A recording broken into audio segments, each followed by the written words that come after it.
I don't believe it. Harry, it's a baby. Daddy? Hearing her pain, it is sure to come. It will take time. We can wait.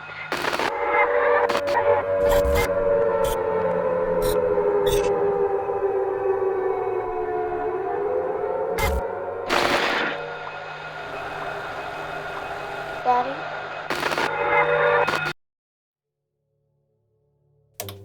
Just over a year ago now, I began playing through and dissecting the bizarre Western entries in the Silent Hill series. So far, I've covered the most disappointing titles in this lineup, the action disaster that was Homecoming, and the franchise-killing Downpour. At least for a while it was. But today, I want to take us back to the start. The game that opened the door for Western developers to put their own spin on this classic horror series. 2007's Silent Hill Origins. Right off the heels of Silent Hill 4, Origins began development with a trick already up its sleeve. The game was being developed for a handheld system, the PlayStation Portable, a first for the series and a cause of concern for longtime fans, I'm sure. Despite the surprising jump of platforms, Origins' development team, Climax Los Angeles, remained confident in their ability to transfer the immersive horror experience of Silent Hill to a handheld system. That confidence did not last long. After major issues arose in development, Climax LA would be entirely shut down, and development of Origins would be transferred to the studio's UK division. Honestly, who could have seen that coming? I mean, we're talking a brand new portable Silent Hill game from the developers that gave us hits like ATV Off-Road Fury and Lizzie McGuire 3 Homecoming Havoc. The world we live in, huh? It's no surprise that the prototype Climax UK was presented with was laughable. According to the game's new director, Sam Barlow, it was planned to be a dark comedy, said to have been inspired by Scrubs. Like the TV show. I don't even know what that means. Konami gave this new team the green light to completely start from scratch, thank God. But the deadline persisted. Climax UK didn't have nearly the time they needed to make something from the corpse of this outlandish take on Silent Hill. But they damn sure tried. The game would be released in November of 2007, for the PSP, God willing, with a PlayStation 2 port shipping just a few months later in March of 2008. And that is the version of the game we'll be taking a look at today. So join me tonight as we discover the events that led to the formation of the titular Foggy Town as we know it, while taking a look at the horror genre through this new Western lens with Silent Hill Origins.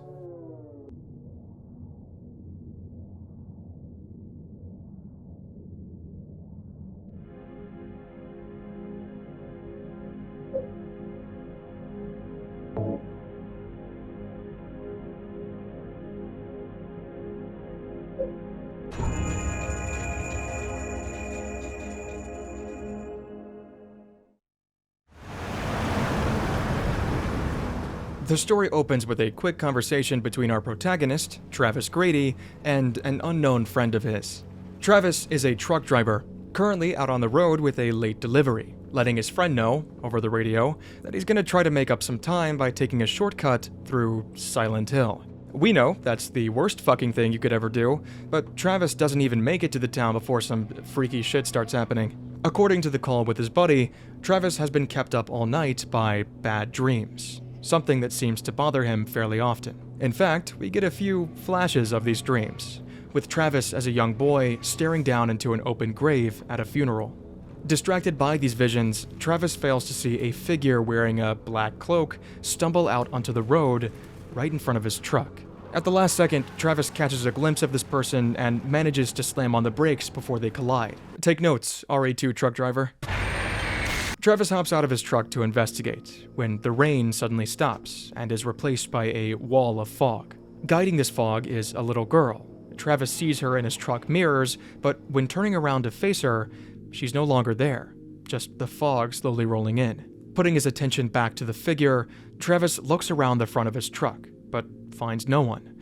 This is when that little girl finally reveals herself to Travis, slowly walking into his view. As he calls out to her, she runs down the road into the fog, and like a true dumbass with no sense of self-preservation, Travis decides to follow her. You know, all things considered, it's not a bad introduction to our story here. Visually, I think the FMV cutscene itself is pretty impressive for its time, and it gets you hooked into the story in a timely manner. No drawn-out backstories or unnecessary dialogue. It sets the tone and gives you control. I don't know, I just feel like prequels often have a lot of setup to them, so I appreciate the confidence put in the player to be able to piece things together themselves. So from here, we're forced to head down the road in search of that little girl. It is a long walk, filled with nothing, except fog, but there is a killer soundtrack kicking off in the background, so I was cool with it. Near the end of the road, we're met by a house fire. A strange woman peers at Travis from behind the house, but before Travis can confront her, a scream is heard from inside the inferno. Travis decides to play a little firefighter and runs straight through the flames into the house. I did my best to extinguish the fire. Can I punch the fire? Hold on. Oh shit, firefight's back. But I think this one might be out of my skill set. Searching through the house, we eventually find the source of the scream. The charred body of a little girl, placed in the center of what seems to be some sort of ritual circle.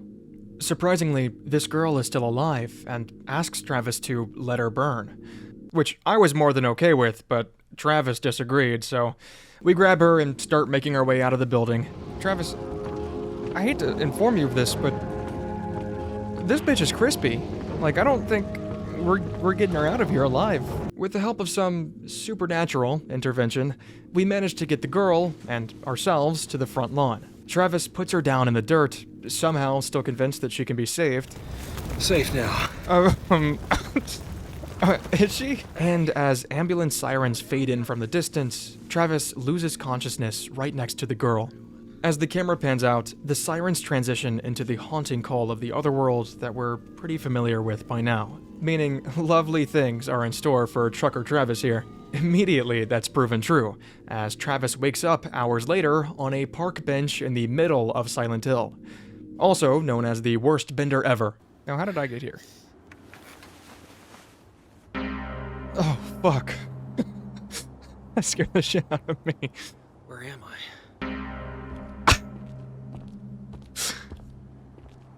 Why? As per usual, from here we can explore as many streets as we want, so long as they're not blocked by the infamous Silent Hill ravines. Our objective is to head to Alchemilla Hospital, which we've visited in many of the previous games, though usually not this early in the story. It's kinda interesting. Anyway, I wanted to take a second here while I'm looting and familiarizing myself with the controls and just talk about some of my first thoughts and impressions so far. Now, already, I've come across a bit of an issue with playing the PS2 port. At least, I assume that's the problem. A few of the controls and menus are super unresponsive in this game. Sprinting, for instance, takes a couple of seconds between pressing the button and seeing a result on the screen. Obviously, that sucks later on when having to deal with enemies in tight spaces, but all the more for your enjoyment, I suppose. On a positive note, graphically, the game looks pretty solid. There's plenty of detail in the surrounding buildings and roads. It's more than enough to set the mood. There's also some returning mechanics from previous Silent Hill games here in Origins. Travis starts out with a flashlight and radio, the latter being used to signal when monsters are nearby, of course. Unlike previous games, however, since Travis starts out with these items, there's no additional objectives or narratives tied to obtaining them, which I guess helps you get right into the action faster, but it does take a bit from the overall runtime and just the tension of the characters discovering how these items work that we've seen in past entries. There is one more mechanic that returns here, and that is the inclusion of a stamina system. Running or fighting for a while will drain Travis's energy, causing him to slow down and become more vulnerable to attacks. Now, the sprint exhaustion in Origins is way more punishing than any other Silent Hill game, in my opinion. I mean, you're barely going anywhere when you're exhausted. This does add a bit of nuance to the combat, which I actually came around to enjoy. It makes you think and prepare before deciding to run past enemies, albeit it does get annoying when trying to navigate through this giant-ass town. My search for supplies wasn't too fruitful. I grabbed a couple health drinks and decided to call it, heading inside Alchemilla. Oh, and I should mention, along with his radio and flashlight, Travis also carries his lucky quarter with him, from the day his parents died. It'll be important later, just keep it in mind for now. Alchemilla is looking as fucked up as ever. though we do find a, unique addition to the place. These bright red triangles here are the save spots of the game. They definitely look out of place, and maybe a little on the nose, but fuck, you're sure never gonna miss one of these neon billboards. Talking about save points, the save menu is the worst example of those unresponsive controls we talked about earlier. I mean, it took 10 seconds for a single button press to load on the screen. Every time I opened this menu, it took me like 2 minutes just to confirm I wanted to save the game. Again, I'm not sure if this is a porting issue or just a general problem this game had. If anyone else can remember if they had this problem too, let me know in the comments. Anyway, the path we're meant to take here in the hospital is pretty cut out for us. Every door along this hallway is locked, forcing us towards the elevators. As we creep closer to the end of the hall, a weird drum fill echoes out from the distance. Rounding the corner, we find the source of the drums, a doctor. I like to think that's part of his Silent Hill curse. Everywhere he goes, a beat follows. Travis begins questioning the doctor, asking where the girl he saved from the fire is and if she's okay. But the doctor says there haven't been any new patients recently, and abruptly ends the conversation by entering the elevator. And don't worry, he takes his drums with him. You know, I'm starting to notice a fucking pattern with these Western games. The weird placement of music. Well, I guess it's up to us to do a little detective work here. I immediately chase Doc up to the second floor, but he's nowhere to be found. In his place, we stumble across a nurse, of the fucked up variety. You okay? What? Yeah, the first encounter in Origins is with the classic nurse monster. It's nothing new, a variant of her is found in almost every Silent Hill game. It is a little disappointing though. I mean, we're in a very familiar place with a very familiar enemy, but at the very least, we do get a taste of something new here. The combat system. Now, combat in Origins is pretty similar to a game we've covered before on this channel, Silent Hill Downpour. Back in Downpour, you could use a wide variety of melee weapons and firearms scattered around the map. The melee options would gradually deteriorate with each use until they broke and you'd have to find a replacement. This all applies to Origins, but with one major key difference. Travis, unlike Murphy from Downpour, is able to stash melee weapons in his inventory, giving him a constant supply of weapons at his disposal. This alone, in my opinion, makes combat in Origins far superior than its successor. The quality of life stashing weapons adds to this game is immeasurable. There's no need to pause a fight with an enemy every 4 seconds to find another shitty golf club somewhere, and as little sense as it makes to pull a microwave out of your back pocket, it makes the game so much more enjoyable to play. The only thing I would criticize about this mechanic is just how many weapons Travis can store. I don't think there's a limit to how many melee weapons you can hold at a time, but even if there is, you've got at least 15 to use before you gotta hunt for more. And even then, Travis can just use his fists as a last resort, if necessary. This is kinda cheesy, it takes away from the fear factor a bit. I think limiting Travis to maybe 2 or 3 at a time would have been perfect. Believe it or not, there's more to these melee weapons. They're separated into 2 categories. One being weapons that can be used repeatedly until broken, and the other are heavy, one-time use weapons that deal a massive amount of damage before breaking. These one-time use weapons come in a few different flavors, portable TVs, storage bins, toasters, so on. Honestly, I really didn't use them too much. The basic melee options were good enough for me. Now, on to actually fighting something. Origins has a couple different moves you can pull off when using melee weapons. A heavy attack by holding down the swing button, and a forward swipe by pressing forward and swing. I'm gonna be real honest, throughout my whole playthrough, I had no idea you could do this. There's no tutorial in-game to teach you these mechanics. The only way to find out about this is by taking a look at the tips option on the main menu. Imagine my shock after spending 6 hours spamming X at every fucking creature that moves. Thankfully, the classic combat option I stuck with proved to be pretty effective. So while I would have appreciated a little more of a hint, I didn't really mind too much. Alright, back to this nurse problem we have. I grab a nearby sledgehammer and get to work. Bitch, hold on. Yep, let's keep doing that. Oh, there we go. A few smashes of the skull later, and she's down for the count. Well, kinda. Of course, as with most Silent Hill games, you gotta finish off an enemy once they're on the ground.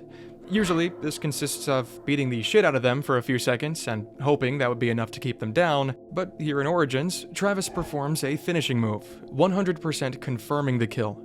It could be argued that the uncertainty of whether an enemy was truly dead or not could lead to more tension with the combat, but personally, I always just found it annoying not knowing when an enemy was truly dead, so this was a welcome addition for me. After killing the nurse, I start checking out the rest of the second floor, eventually finding myself in a seemingly mundane exam room.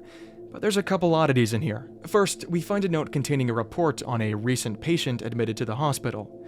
This patient was unconscious due to third-degree burns covering most of their body, but somehow they're still alive.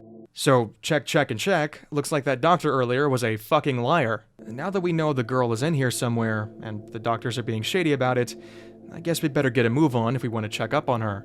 That is, if she doesn't check up on us first. While attempting to exit the room, Travis's radio starts acting up. Turning to investigate, we see none other than the little girl inside a mirror. The reflection of the room we're standing in is different in this mirror, showing a bloody, rusted version of reality, the other world. The little girl presses her hand against the mirror from inside, leaving behind a bloody handprint. Travis walks over, confused at the sight of the girl, and when placing his own hand over her bloody print, he's transferred straight through the mirror into the otherworld version of Alchemilla. So this is how we transition to the otherworld in this game, and I think it's a pretty interesting and well-designed mechanic. At any point upon finding a mirror, Travis can switch between reality and the otherworld. This is completely different to how the otherworld works in most other Silent Hill entries, being most comparable to the mysterious holes in Silent Hill 4. Throughout Origins, the layout of different areas will completely change depending on which version of reality you're in, and this extends to items, enemies, and puzzles, sometimes even having to transfer key items between realities to solve puzzles on either side, or finding a new route through an otherwise inaccessible area.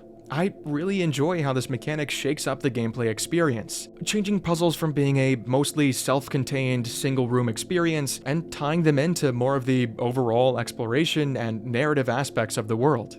Hell, you can even use these mirrors as combat options, hopping inside when there's too many enemies to fight or you're running low on supplies and popping out wherever you need to get to. All in all, I think this mechanic was a fantastic idea and added a lot to the player experience. On the other side of this mirror, we're given another objective with these plastic lungs we find in a medical cart.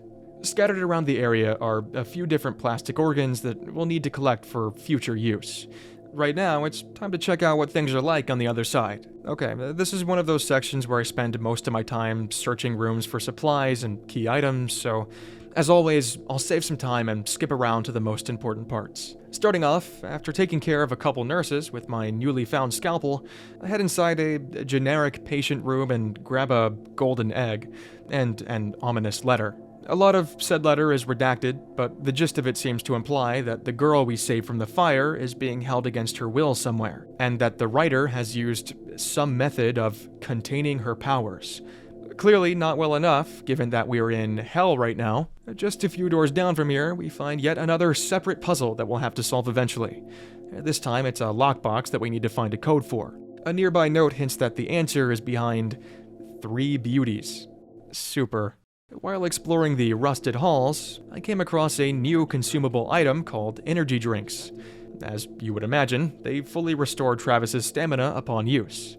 I also grab a TV to brutalize my next victim. Oh god. Here we go. TV time. Oh my god. In the basement, we put our golden egg to use, unlocking a door to a bathroom and granting us access to a new mirror. Also, it seems that finding those plastic parts is the main goal of this area, as we find a liver in a toilet. Rough night, huh? Passing through the mirror, we head back to the normal world and check things out over there. In the surrounding area, we find the first of the 3 beauties, a key to the staff lounge, and a door that requires some eyeballs to open. With our new key in hand, we head to the staff lounge and grab another key. Just keys to keys here. The second code for the lockbox is in here too, so I guess that kinda makes up for it. Our new key gives us access to the exam room. where we find a medical dummy we're meant to stuff all our plastic parts in. And speaking of plastic parts, there's 2 more in here, along with the final number for the lockbox. Before we head out and crack that thing open, we grab a note written by someone who's pretty important to the overarching lore of Silent Hill. It's a short note, just telling staff members not to enter this guy's office unaccompanied, but it's signed by Dr. Kaufman. Kaufman was a pretty major character in Silent Hill 1. In fact, you can't get either of the good endings without completing his side quest. Understanding who Dr. Kaufman is will reveal much of the story and characters we're seeing now in Origins, so I think it's time to take a little refresher course here. Dr. Michael Kaufman is the director of Alchemilla Hospital in both Silent Hill 1 and Origins, overseeing the patients and staff, including a particular nurse that we'll talk about later. Kaufman, despite running the hospital, seems to have a good amount of free time, as he eventually tries his hand in illegal drug trading. Kaufman doesn't source his drugs from the hospital, though. Instead, he teams up with Dahlia Gillespie, the leader of a secret cult in Silent Hill named the Order. The Order had been using a natural, hallucinogenic plant in their rituals for decades. They had gotten to a point where they could manufacture and mass-produce this plant for their members' use, but Kaufman, somehow being aware of the cult's practices, saw an opportunity here. He approached Dahlia with a proposition. Her cult would mass-produce the plant for Kaufman, where he would refine and distribute the drug to tourists and locals for profit, and in return, Kaufman would use his leverage in the medical world to conceal the cult's practices. Dahlia agrees to the deal, and for a while, things play out just like that. Kaufman would begin dealing the drug to the town, and Dahlia would use her new connections to further the cult's motives. Kaufman isn't a trusting man, however. He decides he needs a contingency plan if things ever don't go his way, or if the cult oversteps their welcome in this agreement. Through his newfound connections in the cult, Kaufman learns of a serum or liquid that would destroy Dahlia's ultimate plan for the cult if used correctly. And don't worry, we'll talk about this ultimate plan later.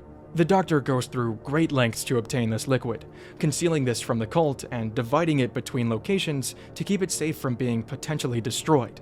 And I think that just about sums up where we're at in Origins' timeline. We'll delve deeper into this later, but for now, we understand the true identity of that doctor we met at the elevators, and perhaps even that strange woman we saw staring at Travis during the house fire. Back to the game, we crack open the lockbox and grab a plastic heart. With all of the plastic organs collected, it's time to shove them back in the dummy and get our prize. Liver. Heart. Lungs. Oh, hi. Good morning. The eyeball door puts us in a short hallway, and after boxing up some nurses, the game decides it's about time to introduce us to a new enemy. I use the word new lightly because our next foe is yet another recycled enemy. This time, it's a lying figure from Silent Hill 2, which is a weird pick and doesn't make sense outside of Silent Hill 2, but I already went on that rant for Homecoming, so I'll leave it be. And I know technically this isn't the same creature, they renamed it to the Straitjacket in Origins, but I mean, look at it! They renamed Pyramid Head to the Boogeyman, for God's sake, yet those motherfuckers are twins. These guys do get a bit of a revamp here in Origins. They've got this grapple attack that's kinda cool, I guess. But, man, would it have killed them to implement a new creature here? I've seen the concept art for the enemy designs in Origins, and they would have been infinitely cooler than reusing past enemies twice in a row now. Anyway, this guy is set up as sort of a mini-boss, just with his opening cutscene and small, enclosed room he's in, but he's nothing special. I get him in that 1-2 and beat his ass into a corner. After finishing him off, a strange object appears in the center of the room, surrounded by a similar sigil we saw the little girl placed in earlier. Travis collects it, and we learn that it's called the Future Piece. It's a weird pyramid-shaped object, seemingly made out of rusted metal. There's symbols carved into each face of the pyramid, but that's about all we can make of it. As Travis continues to examine the item, the little girl manifests herself behind him. Travis barely gets a word out before the girl closes her eyes and seemingly calls upon the otherworld. The sound of sirens fills the air, and Travis is brought to his knees in pain before losing consciousness once again. Just like before, when Travis comes to, he's in a completely different area, this time back in the waiting room of the hospital. And he's not alone here. A voice calls out to him, waking him by asking if he's okay. Travis, startled by the voice, jumps up and is met with a nurse, who introduces herself as Lisa Garland. As Lisa checks up on Travis, he admits to saving the girl from the fire, and for the first time, her existence is acknowledged by someone other than himself. Lisa tells Travis she's familiar with the fire, but no one knows how it was started, and unfortunately for the girl, she died soon after. This comes as a shock to Travis. Which, I mean, did he see her? I don't know why he was so optimistic about that one, but regardless, Travis is disappointed at this news. That's not all Lisa has to say. As a final big reveal for Travis, she tells him the girl's name, Alessa Gillespie. Alright, we've got a couple name drops here, and they're very important to the lore of Silent Hill, so let's look into it. We'll start with Lisa first. She'll definitely be easier to explain than the psychokinetic little girl. Lisa Garland was first seen in Silent Hill 1 by the game's protagonist, Harry Mason. In the original Silent Hill, she's characterized as a timid, soft-spoken nurse trapped in the town with no memory of how she got there, much like many of the protagonists across the franchise. Lisa served as a helpful companion to Harry, giving him hints and sharing information to try to help him find his missing daughter. But near the end of the game, her character takes a tragic turn. See, when first meeting Harry, Lisa tells him that for some reason, hospital staff were prohibited from entering the building's basement by Dr. Kaufman. With her memory loss, she can't recall a reason as to why or what's even in the basement at all, and decides to steer clear of it. But upon Harry's return to Alchemilla later in the story, he finds that Lisa worked up the courage to explore the forbidden area, and as she did, all of her memories came flooding back. The truth is, that little girl, Alessa Gillespie, did survive the fire, and was being held in Alchemilla's basement. We even read about her captivity not too long ago here in Origins. Lisa was part of a very small, secretive group, along with Kaufman and Dahlia, tasked with keeping Alessa alive, despite her devastating injuries from the fire.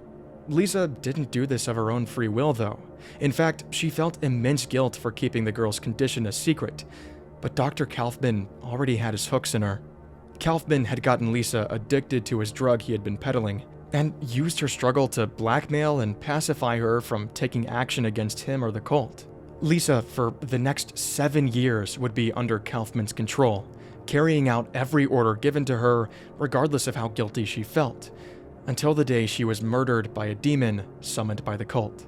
In Alchemilla's basement, the place where Lisa had been drugged, used, and mentally tortured for years, finally remembered why she was trapped here in Silent Hill.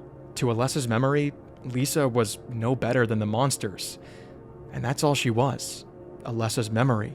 From the moment Harry first met her to her last few seconds in the basement, Lisa was already dead.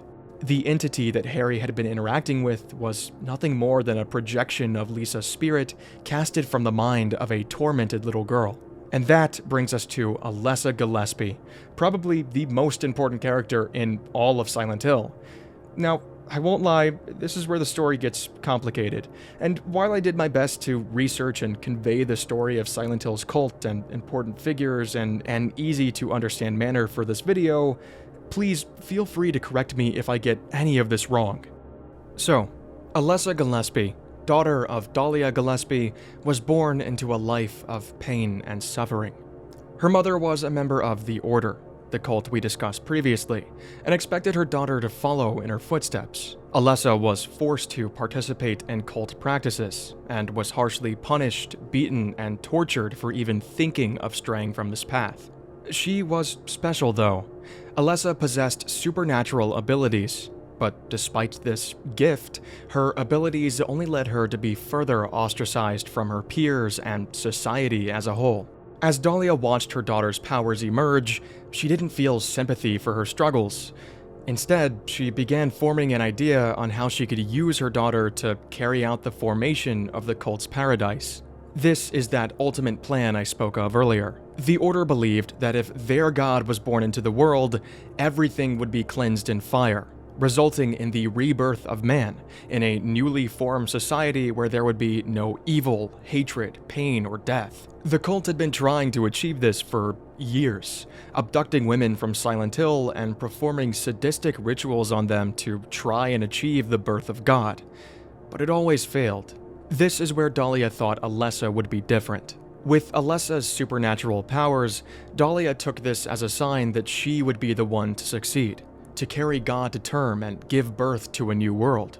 Dahlia told Alessa of this plan, and in her young, impressionable mind, Alessa agreed and used her powers to the cult's benefit. Eventually, though, at just 7 years old, Alessa would rebel against her mother's wishes and refuse to use her powers for the cult, much to her mother's dismay. Dahlia would force Alessa to continue, and began performing the ritual that would ultimately plant God inside of her.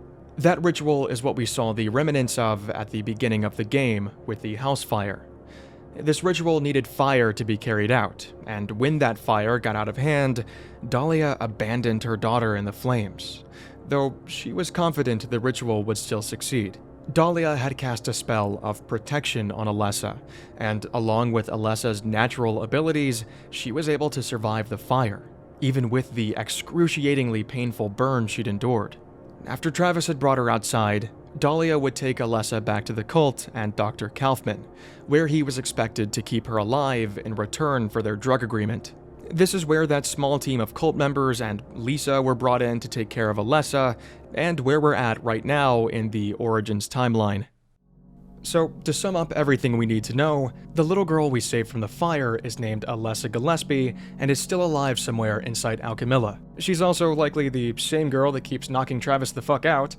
How she's doing this, we aren't sure yet. Her mother, Dahlia Gillespie, is the leader of an evil cult with ties to Alchemilla's director, Dr. Kaufman.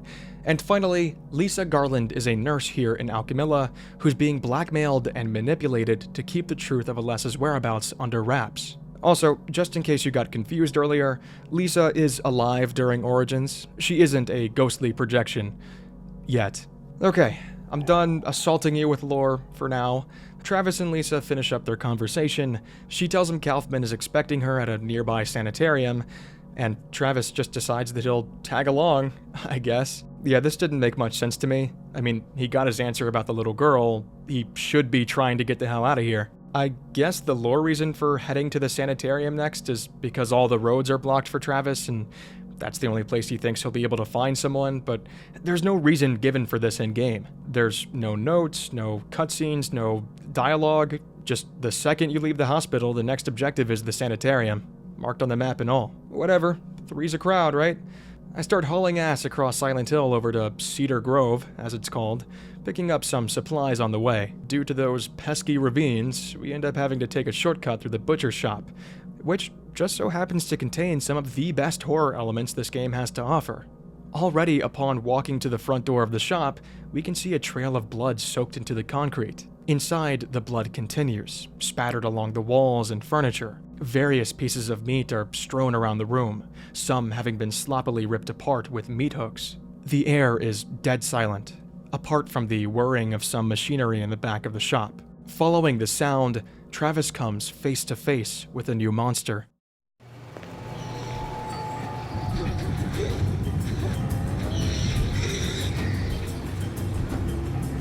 Oh.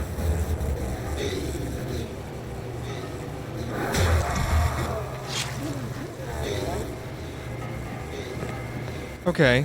I thought that was a copy of Pyramid Head for a second. I mean, it kinda is. I think I'm going to lose my mind with these fucking Pyramid Head knockoffs, man. So, this thing, with its metal headpiece, smocks, and large knife-like weapon, isn't Pyramid Head, but, the Butcher. God, we were doing so well with the design of this place, too.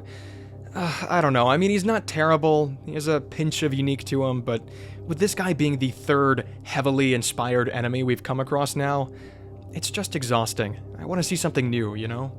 And that fucking cleaver is not dragging against the floor. I don't know why he's pretending. Thankfully, Mr. Butcher clocked out for the day. We don't have to fight him just yet. Can't imagine how that would have gone with nothing but my toaster to defend myself. Coming out of the back of the butcher shop gives us a straight shot to the sanitarium. And with the thought of the butcher lurking around in the fog, I don't waste too much time heading on inside. Now, crazy as it sounds, the difference between the hospital and the sanitarium is not that dramatic in terms of theme. Yeah, just another example of exhausting game design here. We just spent an hour rummaging through an old hospital, only to immediately be sent to a different flavor of hospital. This was just boring to me. Anyway, the second we passed through the door, we're left to our own devices. Kaufman and Lisa are nowhere to be seen. In fact, the place is empty, clearly abandoned, so Travis takes it upon himself to search the place for clues on where they might have gone. At least, I assume that's his intent. Again, there's no direction given here. Not too deep into our raid on the place, we find our first firearm, the target pistol. It's a weak handgun, there's nothing too special about it. Though I am glad we aren't working with that god-awful aiming mechanic from Downpour. After noticing the similarities with the melee combat, I was holding my breath on that one. We do eventually find a note that gives us a nudge in the right direction. The note details a couple of patients that swallowed some keys and gives us their last known locations: the TB ward and the hydrotherapy room. I chose to start finding a way to hydrotherapy, and that led me to the first piece of the subplot the sanitarium sets in motion. In a connecting room of the quiet, abandoned halls of this facility, we come across the status report of a 34-year-old female patient. The patient's name has been redacted, but everything else in this file has been left intact. Dated March 12, 1960, the report details this patient's violent outbursts and delusional fantasies that have landed her in the seclusion wing. Notably, her violent tendencies increase during visits from her husband, where she angrily demands to see their child. The delusions and outbursts had left the staff no choice but to sedate her with medication, a decision her doctor is surprisingly apprehensive of. I was under the impression they loved to pump people full of drugs back in the day, but I digress. The note ends there, and we're thrown right back into scouring the halls. It's not too long before we get another break from looting here. Right after finding that patient report, we stumble into someone. Not Lisa or Kaufman, but that woman from the house fire. I saw you there. Of course you did.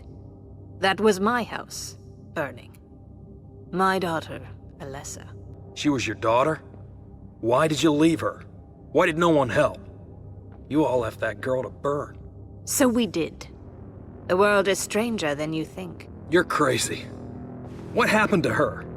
Lisa said she was dead. Alessa is with those who care for her. Do not trust her, Travis.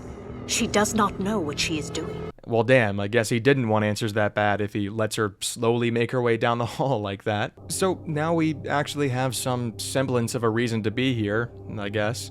I still think Travis should just mind his fucking business and try to get out of here, but that's just my 2 cents.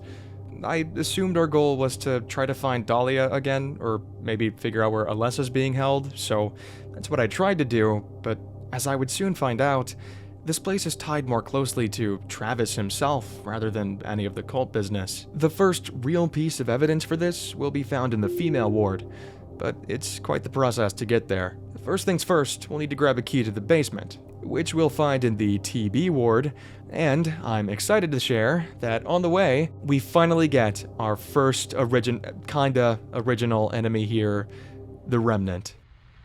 Oh, what the fuck is that? Hello?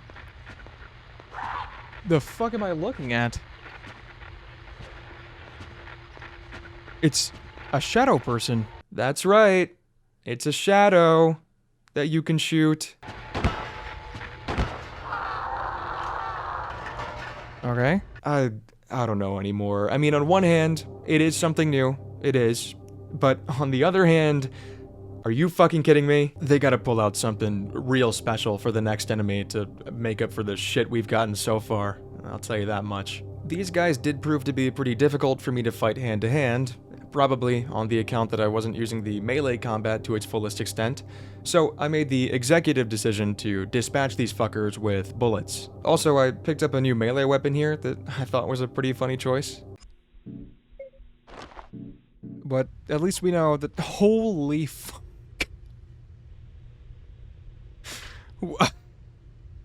Dude. I can hit these bitches from fucking 12 feet away. After pushing through a horde of nurses, we managed to get ourselves into the TB ward. In here, we find an iron lung machine. Stuck inside is the key to the basement. In order to free the key, we need to overload the pressure on the machine, as described in a note by Dr. Harris. According to the note, the machine had been overloaded before and resulted in the death of a patient, something Dr. Harris is deeply ashamed of. Wow, I mean, this has got to be the most progressive sanitarium ever created for the 60s, right? Again, I thought they didn't give a fuck about these people back then. The puzzle is very simple, just making sure the needle is in the red for each of these gauges, and out pops the key. Alright, one step closer to the big reveal of this place. We get down to the basement, and I think they might just have pulled through on my wish for the next enemy here. What the fuck is that? Was it a dog? This gross fucking monster is the Carrion, and yeah, I think it's somewhat inspired by the Hellhound enemies in Silent Hill 1, but, I think this is the first enemy we've seen that has a significant design and mechanic change from their inspiration. I love the way this thing moves, just dragging its broken neck along the floor with each step. It's gruesome, it's unnerving, it's great. And combined with its name, I think the implications of these creatures being living roadkill is a fantastic choice for Travis's character. I was genuinely impressed with this one. I think it restored a bit of my hope for Origin's monster design. We'll have to see if things continue to hold up. The only thing worth mentioning in the basement, which has a weird layout, by the way, what the fuck, is this sewage room. There's a pipe that we can interact with that has a suspiciously placed grate below it. Travis doesn't mention anything, but I suspect we'll need to grab something out of there later. Other than this, the only purpose for the basement right now is to get to the other side of the sanitarium. That will lead us into the hydrotherapy room. And, if you'll recall from that note we read at the start of this section, they took a patient here to retrieve a key they'd swallowed. The only thing I find to interact with in here is a button on the wall. Pressing it flushes a bathtub, and there goes the key. Straight down the drain. Well, fuck. I guess we'll have to head back down to the sewage room to grab that key. Oh, nope, it's not here. That was just a giant waste of time. I had no idea where this key had gone, so I just said fuck it and started exploring again. Through this, I found a mirror and went to check out the otherworld version of the sanitarium. This would let us into the female ward, where Travis would start to experience glimpses of the past. Ah! I've always hated you! You and your devil son! Oh God, Helen! My dear Helen! You really are dead! What will I do? What the fuck was that? As I mentioned, this is where Travis's backstory really kicks off. And I honestly think it's a pretty decent story. I won't get too ahead of myself though. We've got a lot of trauma to get through before Travis's psyche is really put on display. Just keep an eye, or an ear, out for this kind of thing. I swing into a bathroom here, which has a weird top-down view in the back, clearly hinting at something important, but nothing catches the eye. I decided to check it out in the normal world using the bathroom mirror, and yeah, that's something alright. There's also a toilet in here that's clogged. Not much else is given about it, other than the option to flush it. So be it. Maybe that'll give us something in the sewage room finally. Before we check that out, I spin the block one last time in both versions of the female ward, and find a couple interesting things. First, there's this door in the other world that requires an oddly shaped key to open. That same door, back in reality, has the sentence, "Dr. Harris has the key" written on it. So, I guess we'll need to talk to him at some point. I grab a key to the patient belongings room as well, and that about wraps things up here. Now, checking the sewage, we find that the key has, in fact, flushed itself down here. But it's stuck past the grate, where Travis can't get his meaty paws on it. Maybe try a bent needle and a string of hair? I'm just spitballing here. With no other options, I leave the key for now and start making my way to the belongings room, which took a lot longer than it should have. Apparently I can't read a fucking map. Well, now I'm a little confused. Getting to fucking patient belongings is impossible. There's a wall there. Despite all the odds, I make it there. My reward? A note. Great. No, actually, this note is pretty interesting. It gives us a more detailed look into the mind of this female patient we keep running into, figuratively. In this report, dated almost a year after the first, Dr. Harris gives an update on the female patient's mental state after her prescribed medication. She's not well. Her delusions have dramatically increased, to the point where she's begun to describe a mirror world that she can enter. Entering the mirrors leaves her in a catatonic state, and afterwards claims she was traveling through the other world. Well, that's uncomfortably familiar. How you holding up, Travis? Something that really intrigued me about this note is the implications it had on the Silent Hill timeline as a whole. I had understood the Otherworld as being a product of both the occult practices by the Order and Alessa's psychological breakdown during the events of Silent Hill 1 and Origins. But based on this note being, 30 years before Origins, that just can't be the case. This led me down a rabbit hole of Silent Hill lore that ultimately ended in everyone having a different opinion on how Silent Hill works. Whether the Otherworld has always existed as a twisted version of reality that feeds off a host's psyche, or a separate, self-sustaining dimension with its own history and physical place in the world. There's a lot of great arguments for every interpretation of Silent Hill, and I just thought that was really cool. Especially after over 20 years since the release of the first game. I don't know, I thought I'd bring it up, even if it doesn't matter too much. It just gave me an even deeper appreciation for this franchise than I already had. Anyway, back to things that do matter. The report wraps up by telling us the patient now has full recollection of an attack she had against her own son, likely being the reason she got locked up in the first place. She displays no remorse for this attack, rather being proud of it. Dr. Harris decides to half her dosage on the medication he prescribed her, and the note ends here. If we connect the dots, from the voices we heard earlier to the words written in blood on the bathroom floor, it's looking like this patient's name was Helen, though her connection to Travis still isn't quite clear. Though we're missing quite a few pieces to Travis's story, we're quickly approaching a bit of a climax here in the sanitarium, one that'll require the use of a double-barrel shotgun, which we conveniently find barricading a door in the Otherworld version of this room. There was a weird bug that plagued the firearms menu every time I wanted to equip or reload a gun.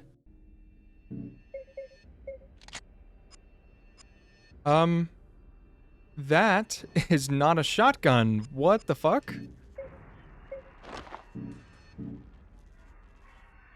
Okay. Little bug there. Right now, it just seems like a dumb glitch, but once we add a few more weapons to our arsenal, this will become more of a prevalent issue. Hey, while we're here, why don't we talk about a few more issues this game has, starting with the fuck-ass camera. Can you look anywhere else, please? Oh!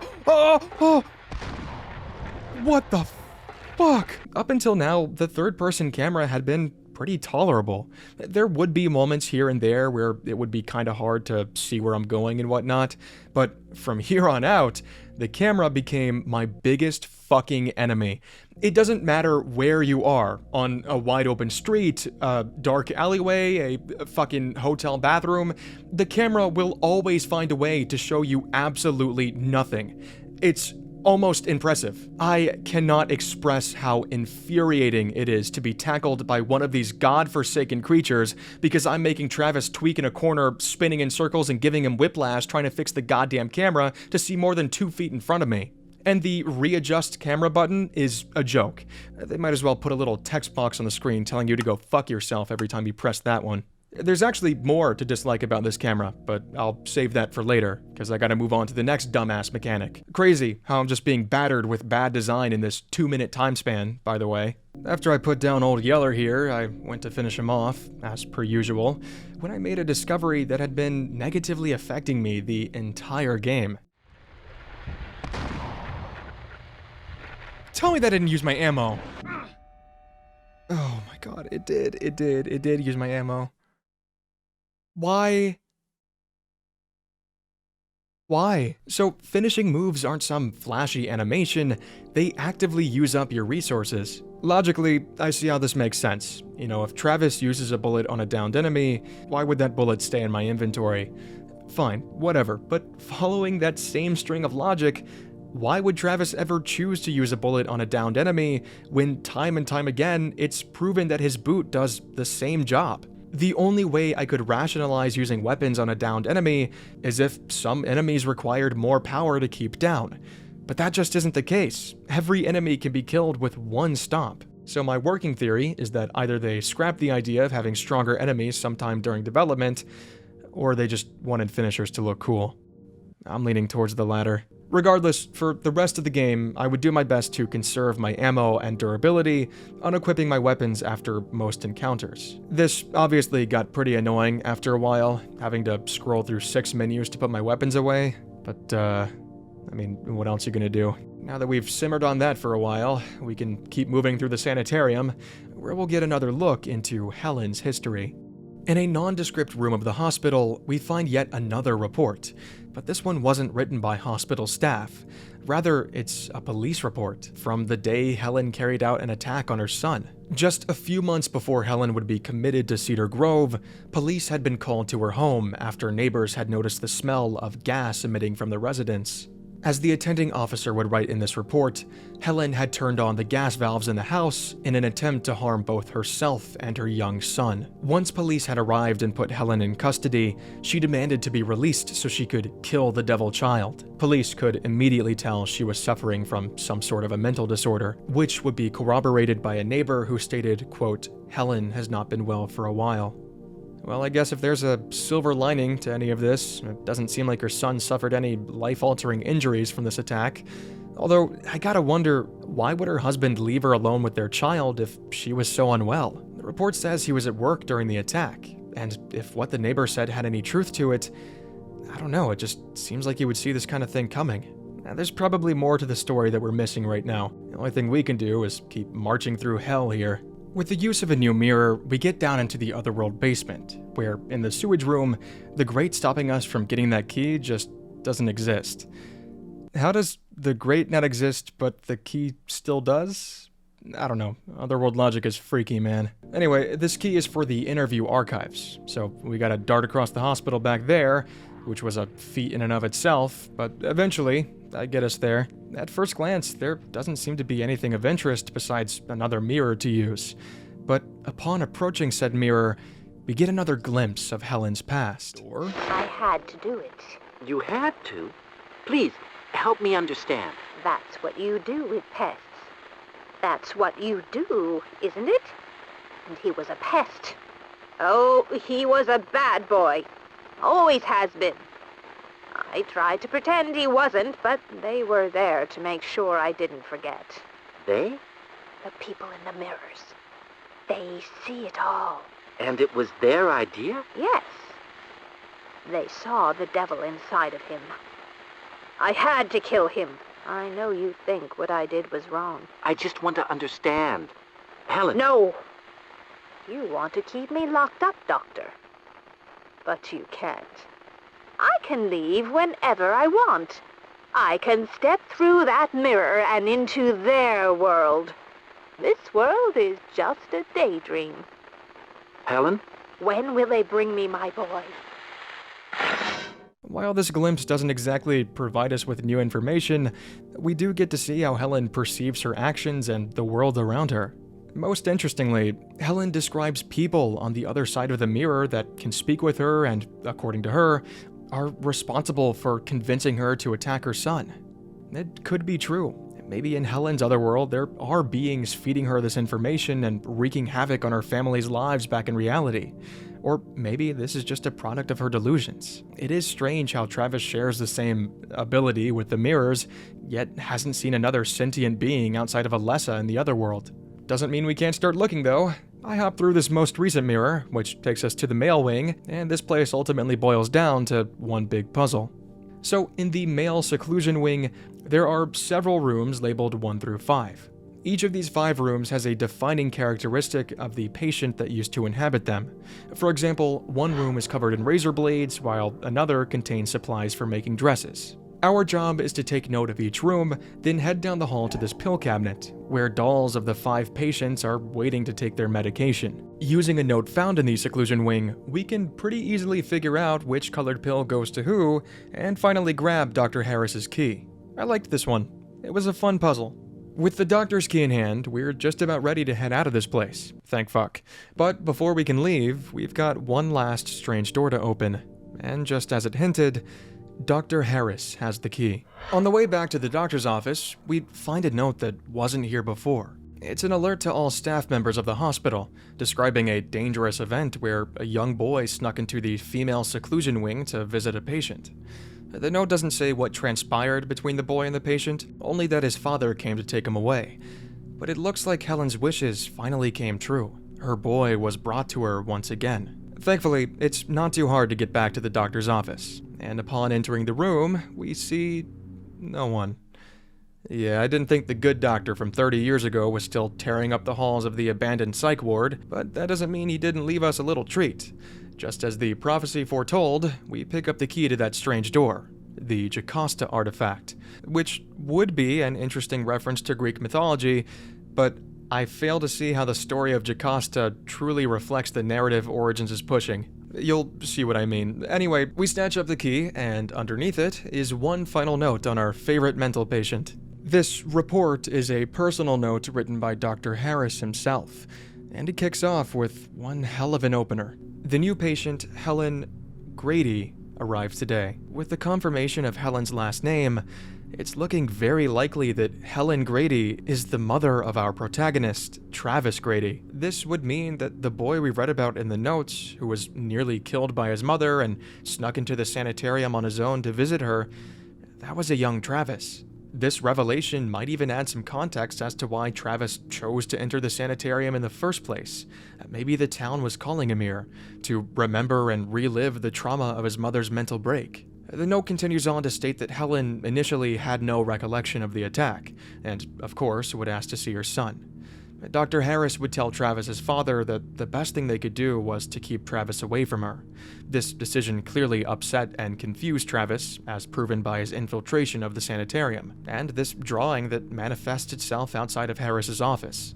It shows art Travis made of his parents and himself all standing together, smiling and holding hands, a happy family, before the incident. Travis, at some point, had scribbled his own name out of the picture, maybe symbolizing guilt he felt for his mother's fate. And as we're all aware, there's nothing Silent Hill loves more than guilt and trauma. With the answers to Travis's past in our hands, there's nothing left for us in the sanitarium besides what lies beyond that door. Placing the artifact inside the slot carved into the door unlocks it, allowing us inside the female seclusion wing, our final stop in Cedar Grove. On the other side of this door, we finally catch up with who we were after in the first place. Mother? Lisa? Oh, I guess the whole time we've been crawling around this place, Lisa's just been locked up back here. Very odd thing to do, Lisa. But that's not the only odd thing about Lisa. As Travis approaches her, he asks if she can see the other world too, a question she ignores, too overcome with grief to respond. Instead, Lisa speaks about how sad this patient's story is, being locked up all day, begging to see her son. Travis, confused at the topic, asks if she's referring to Alessa, to which Lisa exclaims, "No, you should know who I'm talking about," before running out of the room. So, a couple things. First, Lisa is definitely acting strange here. She's more akin to her final moments in Silent Hill 1, rather than the timid nurse we met at Alchemilla. The way Lisa speaks, it's as if she's known about Travis's history all along. To me, it felt like this might have been a projection of Lisa, something Alessa is conjuring to push Travis down his path. But to my knowledge, those projections don't start until after Lisa's death. I guess it's entirely possible that Lisa just discovered the same clues Travis had in the sanitarium and put it together herself. It's just strange the way she's decided to confront Travis about it, like it's any of her business anyway. Speaking of Travis, it's here that we notice he seems to have trauma-blocked the whole event with his mother, as he can't or won't recognize who Lisa is referring to. It could be the effects of Silent Hill altering his memory, something we've seen before with James Sunderland, but either way, he's about to get real friendly with his mother soon. In a creepy, like, bad, evil way. Christ, you know what I mean. Mama? Daddy said you were dead. Are you dead? I'm not dead. Locked away. Out of sight, out of mind, not dead. I asked them to bring my Boy to me. Mama. I really appreciated how jarring that image was, as you could tell.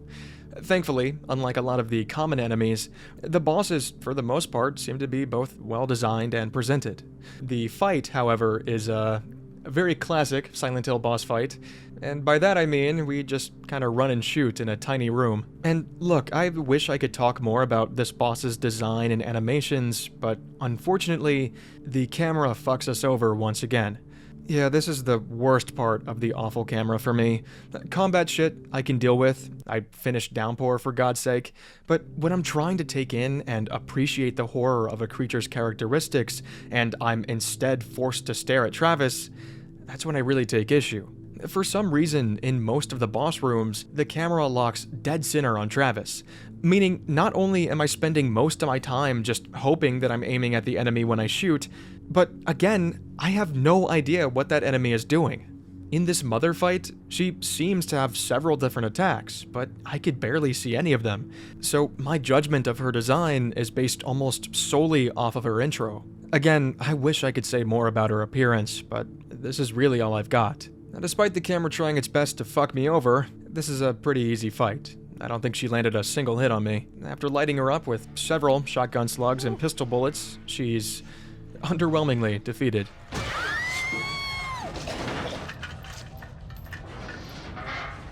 Are you... What are you... Hello? Oh, wow. I did it? As with our last boss, if you can call it that, another pyramid-shaped object manifests on the floor upon its death. Travis, once again, picks it up and examines it, before Alessa appears behind him. You guys starting to notice a pattern here? He tries to confront Alessa, asking her if she's the one doing all of this, and being shocked at the reveal of his mother. But Alessa doesn't say a word and calls upon the sirens to knock Travis out again. It looks like Alessa is using us to defeat evil entities and gather these pieces, although she never takes them from our inventory. There's no telling what these things are used for or why she chose Travis to be her vessel just yet. But I'm sure in due time we will figure that out. Just like before, Travis wakes up in the lobby of the hospital, and we're off to the next shithole place in this town. On the way out, we find a golden ticket for a nearby theater, which definitely wasn't here before, so I guess Alessa is leaving us breadcrumbs on where to go next. Again, not much of a reason for Travis to still be in this town, but at this point, I'm just gonna chalk it up to Silent Hill psychosis. And hey, after spending a couple hours in hospitals, the theater sounds like a damn theme park to me, so I'm all for it. It's clear that Origins is establishing its gameplay loop, as we're made to walk across town again to get to the theater. We'll even have to cross through the butcher shop on the way there, which I was sure was gonna end up great for me on the second pass. Alright, now Travis. There's a crazy man with a giant meat cleaver on the loose. We have to be very cautious right now. Show yourself, motherfucker! Surprisingly, Butcher isn't here, but he did leave us a present on his way out. Oh. I see you've been revisited. For the most part, the hike to the theater was pretty mundane. We did have to head through a new area, the lumber yard, but there was nothing there. The only thing of note is that the town is now infested with dogs. Everywhere you look, Broke-Neck Fido is around the corner. That was fun to deal with. Oh, great heavens. Just before we make it to the theater, we pass through an apartment complex, which I believe was a big old reference to Silent Hill 4. A small apartment with a note mentioning holes, then an actual hole we have to go through in the bathroom. I don't know, you be the judge. This apartment will play a bigger role later on, just thought I'd go ahead and mention it. Finally, we arrive at the theater, where we can insert our ticket into the ticket booth and unlock the front door. Right when we bust through those PNG doors, we can tell this theater is more of the Shakespeare variety, which is a first for the series, so I was pretty excited to see something original. Well, if we're in a theater, might as well check out the stage, and it turns out Lisa had the same idea. After our encounter in the sanitarium, which saw Lisa running away in tears, she came down to the theater to cheer up by sitting in the empty, pitch-black auditorium in silence. There's a lot of weird shit going on with Lisa, and that's not about to end anytime soon. Surprised to see her alone again, Travis tries to tell Lisa that this place is dangerous, but she brushes him off. Instead, she decides to tell Travis about her true passion, acting. Lisa always wanted to be an actress, but due to family tradition, she was destined to be a nurse. This doesn't stop her from practicing her acting chops with Travis as her scene partner. I had no idea what the fuck was going on, and I really don't understand the point of this cutscene. It kind of feels like they're trying to give Lisa the Maria treatment, which just feels off when you look at her personality in the first game. I don't know, Lisa was kind of an unexplored character in Silent Hill 1. I just feel like this is a strange direction to take her in. None of this matters much anyway. It ends pretty quickly. See you around.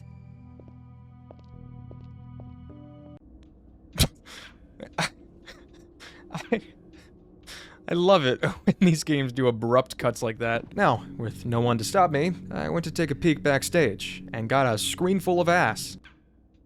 Oh. God damn. While walking across the stage, we're stopped in our tracks by another glimpse. This one seems to have no connection to Travis at all, and it's just a memory of a play rehearsal that once took place on this stage. What this play is about, or what the actors are saying, isn't too important right now. We just need to take note that one of the actors gets a sudden nosebleed and headache. We'll have to figure out what this is supposed to mean later. Right now, we've got to focus on what's ahead of us. Exiting stage left, we find a note attached to the lever for the stage lights and curtains. It says those lights and curtains are wired together, and if one isn't working, neither will the other. We'll need to lift those curtains if we want to see what's hiding backstage. So I guess our job right now is to find out what's wrong with the lights, given how dark it is in here. Now that we've got our objective, it's time to find our way up to the catwalk above the stage to take a look at those lights. As you would assume, this isn't going to be easy. God forbid we change a light bulb without a string of weird shit following it. The first step in this process is gathering 2 totems, a sun and a moon, used to unlock another cryptic door. Who's the asshole making all these puzzle doors in this town? I'd like to have a word with them. The sun totem isn't too far from us, actually. But on the way there, we come across the next enemy. These puppets come to life, called aerials. They're alright. I'm not particularly scared of dolls, so this didn't really strike a chord with me, but at least it seems like we're getting original enemy designs from here on out. They aren't too difficult to fight either. Maybe a little annoying, but nothing too bad. They spend most of their time hanging upside down from the ceiling, clawing at Travis, and strangling him if he gets too close. Just a few swings is all it takes to ground these fuckers, although if you aren't fast enough to stomp them to death, they'll get back up fairly quickly and resume their barrage of attacks. Once we clear the way of these little freaks, we swing by the director's office and grab that first totem. Along with it is the diary of a cast member, who took daily notes on the play's production. One of these notes reaffirms what we heard earlier through the glimpse on the stage. The entry starts off by stating a young girl snuck out of school and into the theater to watch the rehearsal. This cast member took pity on her and let her stay for the show, looking to the girl for feedback on their performances. According to the entry, the girl was terrified of the Caliban character and hated this guy, Prospero. Forgive me, I'm a little rusty on my Shakespeare. As we know, the rehearsals were cut short by the sudden nosebleed and headache of the guy playing Prospero. It's kind of an odd coincidence that this little girl that hated this character just so happened to be in attendance when this medical mystery occurred. Anyway, with the totem collected and the note read, I was ready to get out of here. But thank God Travis has a sixth sense for loot and deadpan stares at every interactable object in the game, otherwise I would have missed the service pistol in a nearby drawer. It's a decent upgrade from our previous handgun, and we'll definitely need it with all these puppets hanging around. Now the moon totem is going to be a little more tricky to get. First, we'll need to head to the other world. There's plenty of mirrors in this theater, so no problem there. We'll use this trip to the other world to circumvent a few locked doors and grab a key to the balcony. I also slapped the sun totem inside the door for safekeeping. Getting access to the balcony will actually solve half our problem here. Inside the lighting box, we pick up 4 light bulbs to replace the ones on the stage. Since I had the light bulbs, I thought, why not just check and see if the catwalk is open? Surely, in a town full of locked doors, my luck had to turn eventually. Yeah, that wasn't the case. But on the way back down, I found the moon totem, so I'm gonna count that one as a win. That does mean I gotta march my ass across the theater to a mirror, and then right back again to the door, so that sucks. Cherry on top is the gang of puppets waiting for me upon my return. Oh, fuck me. Oh my god! Whoa, whoa, whoa, whoa, what the fuck is this? Oh god, alright, hold on. Stop! Oh my god, you've gotta be fucking joking. No! No! No! Okay, just leave. What the fuck is happening? Alas, their strength combined proved to be too much for me to handle. But I've got articulated joints, bitch, and I'm not afraid to use them. After booking it to the other side of the hall, I jammed that totem piece in the door and decide to deal with these guys later. Finally, we've reached the hallway to the catwalks. They're still locked. But, you know, we gotta be close. There's a mirror in one of the available rooms, and I'm sure that'll provide some solutions in my time of need. But I gotta make sure I grab every piece of loot in this building. So I continue down the hall a bit, and I'm thankful I did, because we find a hunting rifle, very unceremoniously placed at the end of the hall. Rifles are typically the strongest weapons you can get in Silent Hill games, so this was a good find. Alright, popping back into reality, we do find the catwalk doors unlocked, and so begins the inevitable, retrospectively simple puzzle that I'd somehow turn into a 20-minute ordeal. Basically, you just have to screw in the light bulbs in a certain order defined by a note we picked up earlier, but clearly I'm incapable of simple math. It didn't help that the note mentioned having to reset the breaker with each failed attempt, which I took as a threat to my mental state, being forced to walk all the way back down to the stage to flip the breaker. So, after 15 minutes and much deliberation between my two brain cells, I screwed them all in and gave it a shot. Okay, please work. God, I'm a fucking genius. With another victory under my belt, I make my way back to the stage, and actually, we're just about done with this place already. Yeah, this section's pretty quick. All that stands between us and this chapter's boss is one last puzzle, and it's pretty fun. Lifting the curtain, we find a giant mirror with controls for the stage's scenery and props off to the side. Using these controls, if we slide a backdrop onto the stage with its matching prop, the mirror will reflect this into the other world, where, upon entering, we'll find that these props have come to life. For example, when pairing the forest scenery with the tree prop, the other world will become a dark, twisted forest, filled with ambient woodland noise and a mangled corpse hanging from a tree. This isn't the first time we've seen something like this in a Silent Hill game. This reality shifting into the otherworld concept would be reused in Silent Hill Downpour, as there's a very similar puzzle involving props and backdrops coming to life there too. Now in total, there's 3 different pairings we can use to transform the otherworld. The aforementioned forest, which only has a key that makes us walk 2 rooms over to grab a missing lever for the prop controls. No idea why that was necessary. A library containing several documents and excerpts on MK Ultra-esque mind control, split personalities, and astral projection.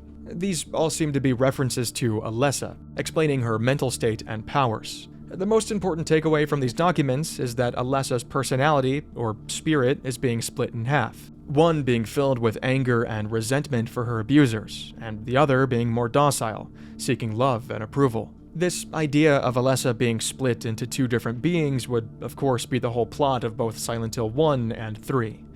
The astral projection note hints at how Alessa is interacting with the world while still being held somewhere inside Alchemilla. She's using her powers to project her soul elsewhere in the world and guide Travis to where she needs him to be. I'm pretty sure that's how it works anyway. I'm not an expert in fucking astral projection. The third and final prop combo is the one we need to focus on. It'll take us to a large cave, harboring the boss of this section, Caliban. We've heard the name Caliban before. It was a character in the play that terrified the little girl when watching rehearsals. And if you couldn't already guess, that little girl was Alessa. She was the cause of Prospero's headache and nosebleed, after hating his character so deeply. And now a nightmarish recreation of Caliban has been conjured as a result of her fear for him. This version of Caliban sees him as a giant beast, wrapped in bloody bandages and twisting over himself to walk on all 4s. Now, as far as my opinion on him goes, he's decent. I definitely like the contortion of his body. That adds some creep factor for sure.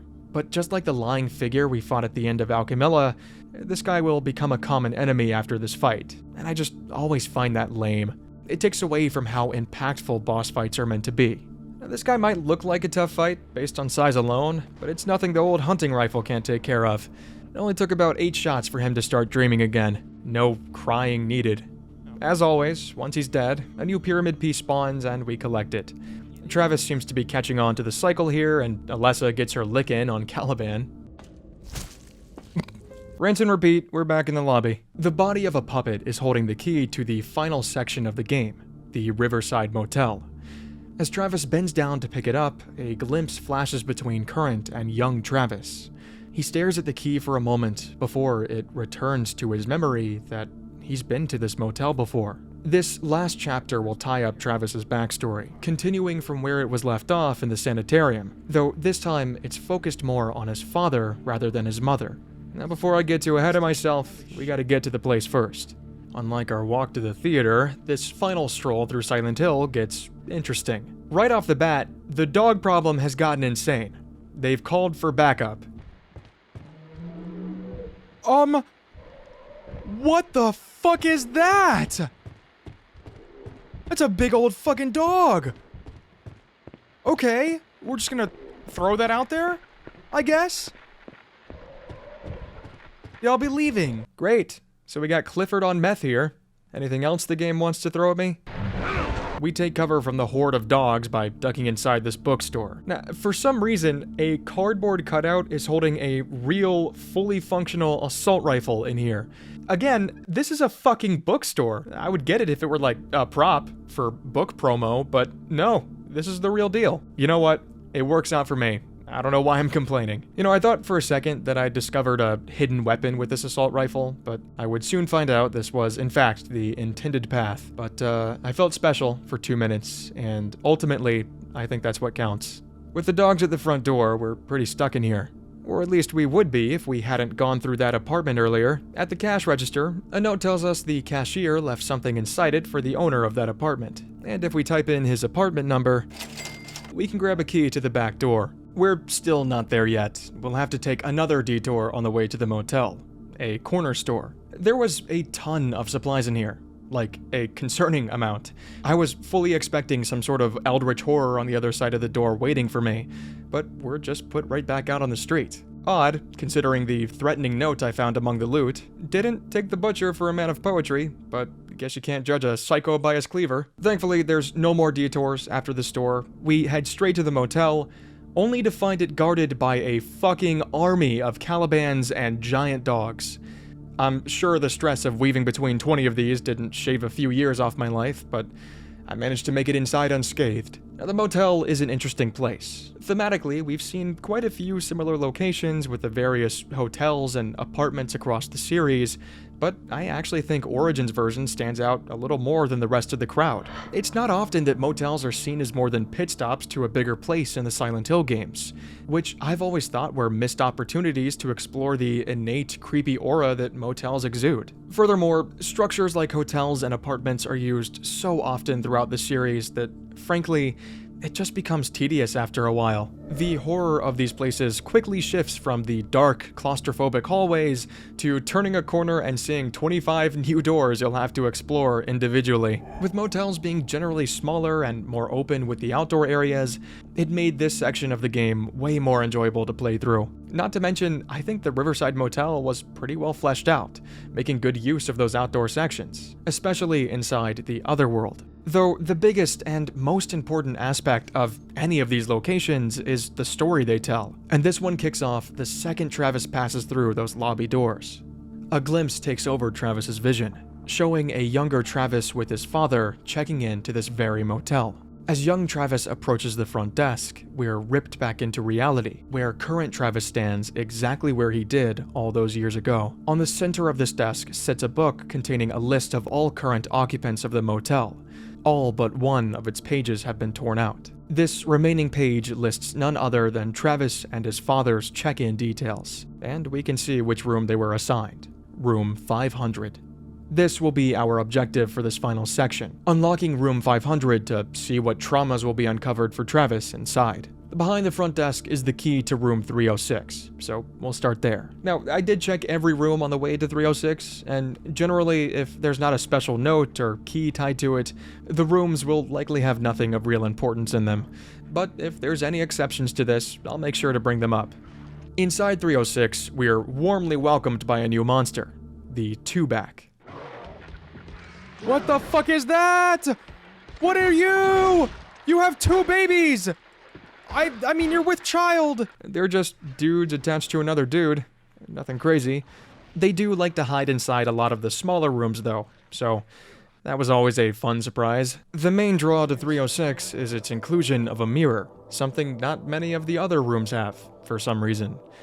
Got a damn mirror banded around here somewhere. With the surrounding rooms providing little options, I go ahead and enter the other world, leading us to the first of a few notes left by Travis's father. This first note is written to his mother, Helen. His father writes about how much he misses her after she was taken away by authorities for trying to kill their son. He feels alone and confused on how to raise a child by himself. Now, it's here that we learn that Dr. Harris had instructed Travis's father to tell Travis his mother had died. Obviously, this plan backfired when Travis rebelled and visited his mother in the sanitarium. You can only imagine the layer of anger and confusion this added to his situation. The note ends with the reveal of his father's name, Richard. It's hard to wrap my mind around the emotions Richard must be feeling. To have the person you fell in love with, started a family with, just lose their mind and attack your only child. The pain, anger, and sorrow, it's unimaginable, even for an adult. The weight on Richard's shoulders to carry on for his son, to have to look him in the eyes and lie to him about his own mother, I wouldn't even know where to begin after something like that.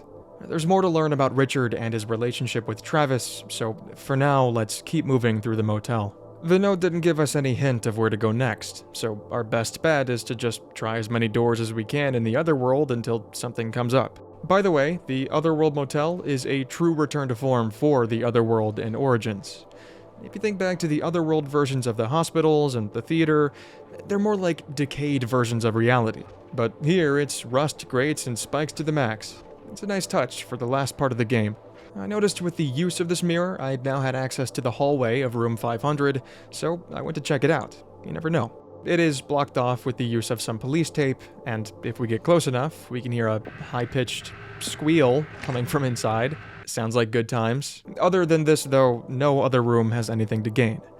I explored half of the Otherworld Motel, and the only new thing we got is another mirror. Kinda lame, but whatever. Take what we can get. At least on the other side of this mirror, things get interesting pretty fast. The room we find ourselves in is covered in photos, lining the walls, floors, and even strung from the ceiling. A note left on the dresser gives us a clue on the type of person that stayed here. This note is an excerpt from some study on the Order, and details the kind of individual needed to be able to birth God. The guest of this room wrote a rebuttal in the margin of this document, raising an important question. If the person capable of giving birth to the cult's god has to endure unimaginable pain in order to succeed, what kind of god and paradise will form from this? Somehow, I don't think the cult cares to ponder that question. The mirror gives us a new section of the motel to explore, and while we're nearby, I check out room 500 once again, just to see what's up in reality. There's still police tape blocking our entry, but the squeals have been replaced by whispers. Cool. The maintenance room is where things really start picking up in the motel. We're given a few different objectives all in one go, so let's break them down one by one. A note from the motel's handyman tells us that a washing machine somewhere in the building is broken, and gives us instructions on how to reset it. I'm sure there's something to gain from that, if we can find the damn thing. Next, we have a heavy-duty vise that we can use to crack something open, presumably. There's no context on this one, so we're working with assumptions here. Our last stop is a hidden door behind some machinery. This door leads to a long hallway with peepholes to every room along its walls. We can take a look through almost all of them, though the majority have nothing interesting inside. You would think these peepholes would be prime jump scare opportunity, but surprisingly, that never happens. Kudos to the developers for not caving into that one. Now there's two peepholes I want to call attention to. The first being a look into room 500. As soon as Travis looks through the hole, we get a glimpse of Richard, speaking to himself in the mirror of the bathroom. Though he's alone, his words are meant for his wife, Helen. There's too much pain in this world without you. That thing that stole your body, it had the right idea.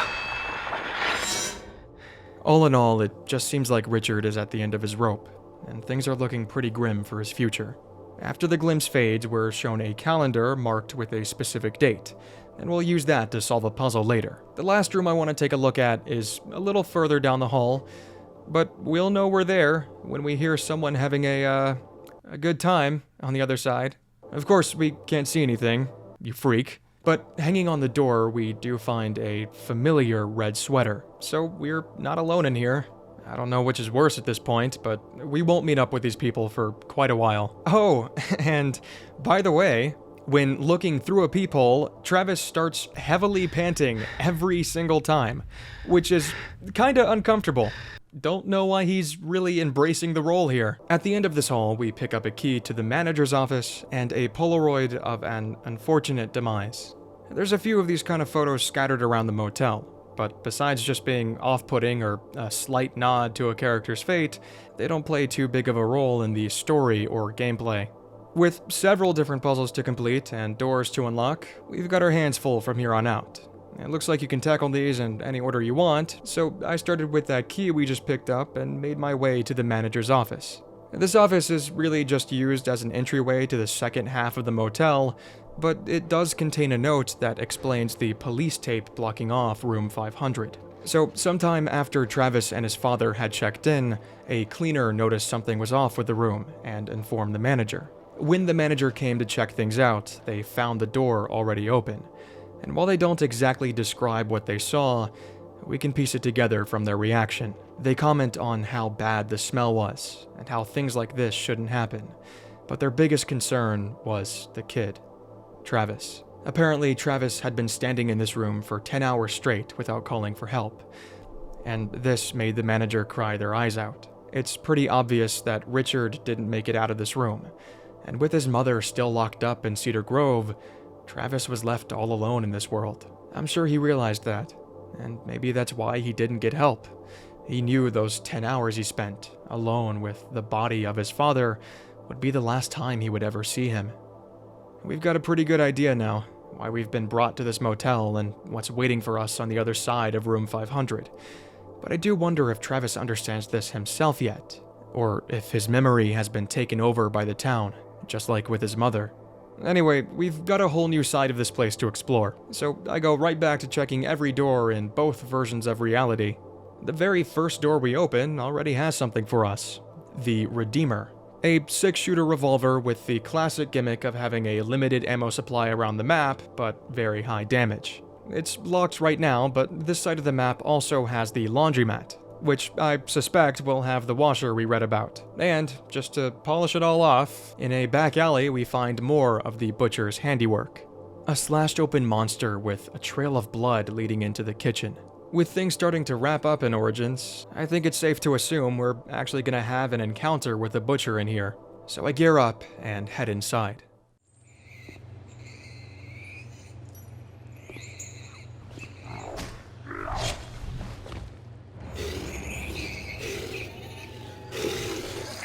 Oh, he's just fucking playing with them.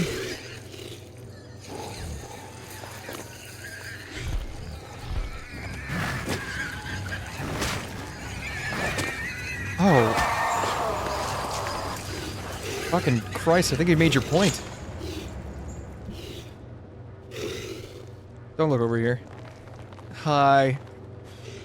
I'll admit, his design has grown on me. I do still think he's very similar to Pyramid Head, but he's one of the least offensive copies we've seen so far. And I like the way he moves. His animations are unsettling. This kitchen area serves as his arena. It's close quarters, dark, a pretty good choice for a stress-inducing fight. That is, if it weren't so easy. The island in the center of this room can be used to loop him, while giving enough room to fill him with lead at both ends of the counter. He's also very slow, on account of him still pretending to drag that damn cleaver around. Still very clearly not touching the floor. The best tool at his disposal is the terrible camera angles, making it hard to tell which side he's coming from and letting him get the drop on me. Oh!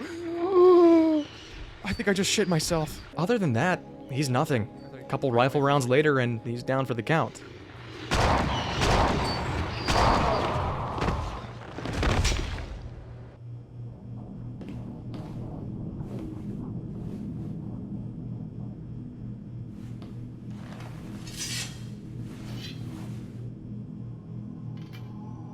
Do I get to keep that? Oh. Okay. That was dramatic. It's just so weird how they set this guy up to be a real problem throughout the game. There was so much not so subtle foreshadowing for this guy, and it all ends in a 2-minute fight. It really feels like they wanted to expand on this character, give him way more significance to the story than he had, but maybe they just didn't have time with everything else they needed to fix before release. Speaking of significance though, what the fuck is the point of this guy? Did Alessa have problems with a butcher back in the day? I don't know what Travis would have to do with butchers, unless this is more of a symbolic thing. Even then, if this is some sort of manifestation of Travis's inner thoughts and feelings, a butcher seems like an odd choice to channel it through. I don't know. Sadly, we don't get to hold on to his great cleaver, another reference to Pyramid Head there, so we leave it where we gently placed it in his spine and head into the diner. There's another note from Richard in here, just more of the same. He's missing his wife, still depressed, he's a bad father, we get it, good lord. Once again, this place is just another entryway, this time to the pool area. At the bottom of this weirdly sparkling clean pool is a heart-shaped box that's probably been locked down there for weeks. I guess Travis can't swim, because we can't get down there to pick it up, so we'll need to drain the pool or something. We'll come back to that. We've got a game room to check out. This place fucking sucks. We got a singular pool table, air hockey, and a little pinball. What more could you want from a motel, though? After helping myself to the pool cues, I grab a token off the pinball machine. We'll need that for the washer later. There is a glimpse in here as well when trying to leave. It's nothing huge, just young Travis ignoring the discovery that his mother never died and instead asks for money for the pinball machine. Hey, priorities. Pinball scores come first. With that token, I went to the laundromat and solved the washer puzzle no problem. It gives us the key to the room with the red sweater, where those two we heard from the peephole are still going at it. Jesus, the endurance. Travis drops from the ceiling. Howdy. Care for a 3-man? Only to find that the two motel lovers were Lisa and Kaufman all along. Yeah, to my shock, they weren't too keen with premarital Batman dropping in on them and quickly leave. With their absence, we can take a look around the room, where we find a white powder on the dresser, the drug Kaufman has been distributing. Lisa has been taken advantage of in more ways than one, and we're seeing the miserable reality of that. You know, Lisa Garland's story isn't one that's often thought about when looking at the Silent Hill series. Most of the protagonists or the cult takes the spotlight, but her experience is just as tragic as many of those we spend our time focusing on, maybe even more so, given her ultimate fate. That's not to say that no one thinks about her, it's just, being confronted with it here puts her life into perspective. Kaufman left a note behind. It's from Dahlia. She states that Alessa's power is growing, and they're losing control of her. This is likely thanks to Travis's help gathering these pyramid pieces, but Dahlia is none the wiser. The final paragraph of this note finally gives us context on these pyramid pieces we've been collecting. Dahlia writes about something called the Floros, how it's been shattered and thrown to the wind. Now, the Floros was a key item in Silent Hill 1. It's a small pyramid device given to Harry Mason by Dahlia herself. She claimed the Floros could be used to stop Alessa, who, according to Dahlia, was responsible for the monstrous creatures and hellscape surrounding them. Which is technically true, yes, but Alessa wasn't evil like Dahlia wanted Harry to believe. She was a scared little girl, trapped in an endless nightmare, trying to pull herself out of it. Regardless, Dahlia managed to convince Harry that Alessa was in fact evil, and the Floros was the only way to stop her. In actuality, Alessa's powers and strength had grown significantly, and Dahlia had lost control over her. Because Dahlia would never be able to get close enough to Alessa to regain the upper hand, she needed someone unsuspecting to carry out her plan. Later on in the story, when Harry comes face to face with Alessa, the Floros device is automatically triggered, weakening Alessa to the point where Dahlia can once again force her to do the cult's bidding. So, using the context provided from this note, we can deduce that the pieces we're collecting are that of the Floros device. Alessa wants control of the object capable of dampening her powers, and is using Travis as a means to obtain it. But, wait a minute, if the Floros was used to weaken Alessa, why would Dahlia break it apart and hide it? wouldn't she want that on hand, just in case Alessa started getting more powerful somehow? That doesn't seem to make much sense. Well, Scoob, I guess we got a mystery on our hands, but we've got to get back to spending our quality time with Padre. Everyone knows the best way to drain a pool is to change dimensions. And with the pool empty, we grab that heart locket and take it back to the Vice to see what treasures lie inside. On the way back, we find one last note written by Richard to his wife. At this point, Richard has given up hope for his wife's recovery. He realizes now that the woman he loved is gone, replaced by a bitter shell of the person he once knew. The catalyst for this realization, and the reason he came to Silent Hill to visit her in the first place, is revealed to be their wedding anniversary. Richard had traveled to the motel with his son to bring Helen an anniversary gift, but upon arriving at her cell in Cedar Grove, she shattered the gift right in front of his face. In this moment, Richard knew that she was gone, and this broke him. His final words to Helen, written in room 500 of the Riverside Motel. I try to remember how it was, all those years ago today when we got married. I can't remember anymore. I'm tired. I know Travis will be fine on his own. I'm going to see you again, Helen. Yours and forever, Richard. And that ends the story of Travis's father, at least from his perspective. It's abundantly clear that Richard ended his life in that motel room, leaving Travis to navigate the rest of his life and his trauma by himself. We haven't seen the end of how Silent Hill will twist this tragedy, however. Travis will still need to confront his fears head-on if he wants to leave this town, and we're getting pretty damn close to that confrontation. Skipping over to the Vice, we crack open the heart and find a wedding ring, likely belonging to Helen. Engraved on the band are the words, "To my June bride." With this ring, we should have every piece we need to solve a combination lock back in the motel's lobby. If not, we can always pawn it, so win-win either way. This lock is in the form of a rotary calendar, and it needs a month, day, and year to open. The month we just got from the ring, June. The day was circled in a calendar through one of the peepholes, 12, and the year we've had on our person from the very start of the game.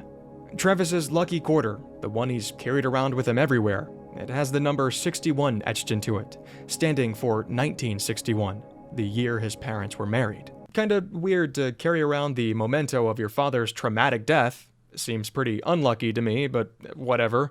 Inputting the 3 numbers will unlock a slot to place the wedding ring in, and once that's done, we'll have the key to room 500. There's no more tricks or puzzles to enter the room, we simply head over and unlock the door.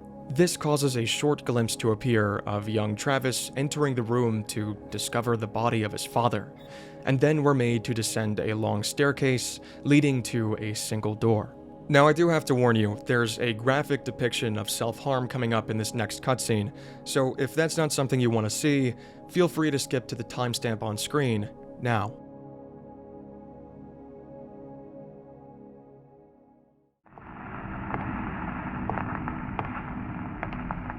Daddy, I won the game. I still got a quarter left. You want the quarter? I don't think he wants the quarter. Daddy, wake up. Please, Daddy. Why did you stand there for so long? It wasn't right. Please, Daddy. Daddy, this is insane.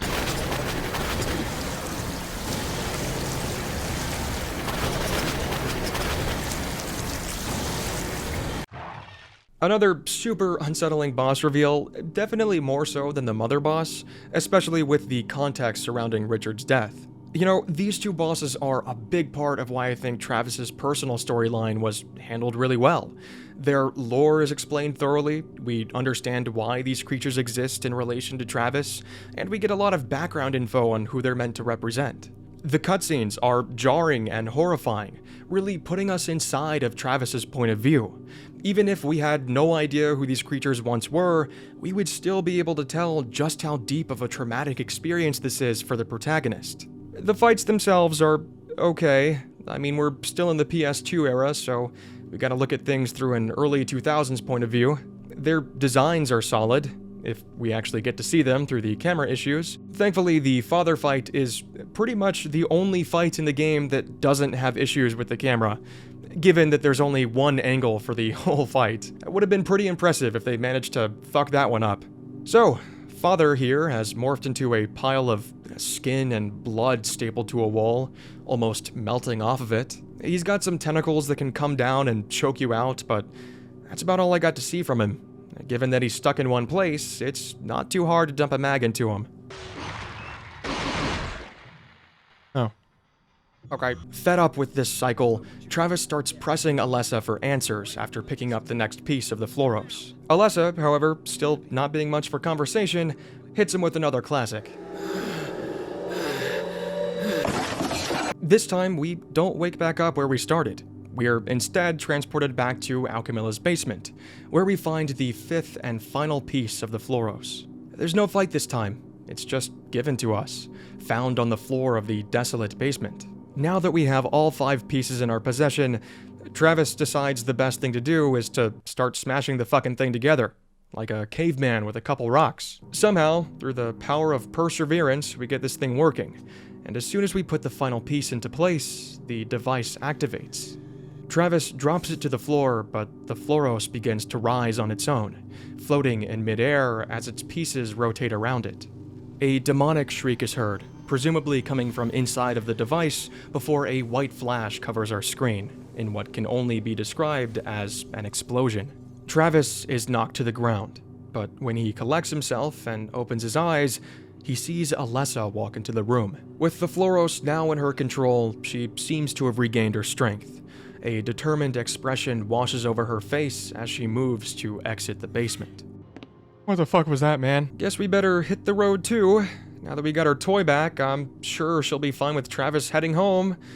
Right? Oh, fuck me. As we try to leave the hospital, Dahlia stops us in her tracks, chastising us for helping Alessa. Although Alessa does have her powers at full capacity, Dahlia is still confident that it's too little and too late. Alessa's fucked up baby shower is still a go. Just as she finishes, Alessa exits Alchemilla, and Dahlia commands us to turn and face what we've wrought. You know, funny thing is, Alessa, this whole mommy-daughter situation is really none of my business, so it would be super cool of you to maybe let me walk back to the truck. Oh, god damn it. Fueled by rage, Alessa goes on the offense towards her mother, destroying the world around us in the process. When all is said and done, we're left in a twisted version of Silent Hill streets, called Nowhere. You can think of it as an amalgamation of Alessa's nightmares, combining different areas and monsters we've explored and encountered previously in the game. Harry Mason also traveled through Nowhere in Silent Hill 1, coincidentally after he too activated the Floros. Now, this stretch of the game is just trying to get from one side of the town to the other, with the help of this crudely drawn map. As cool as the place looks, and as great as the atmosphere and tension is, there's not much to it. It really is just a run through town, weaving through enemies and collecting some supplies before the final boss, but that's about it. We're gonna go ahead and skip to the end of this section, where we enter the Green Lion Antique Store, a hidden hideout for the cult that was also visited in Silent Hill 1. This place looks innocent enough from the outside, and the inside, but if we crawl through this human-sized hole in the wall,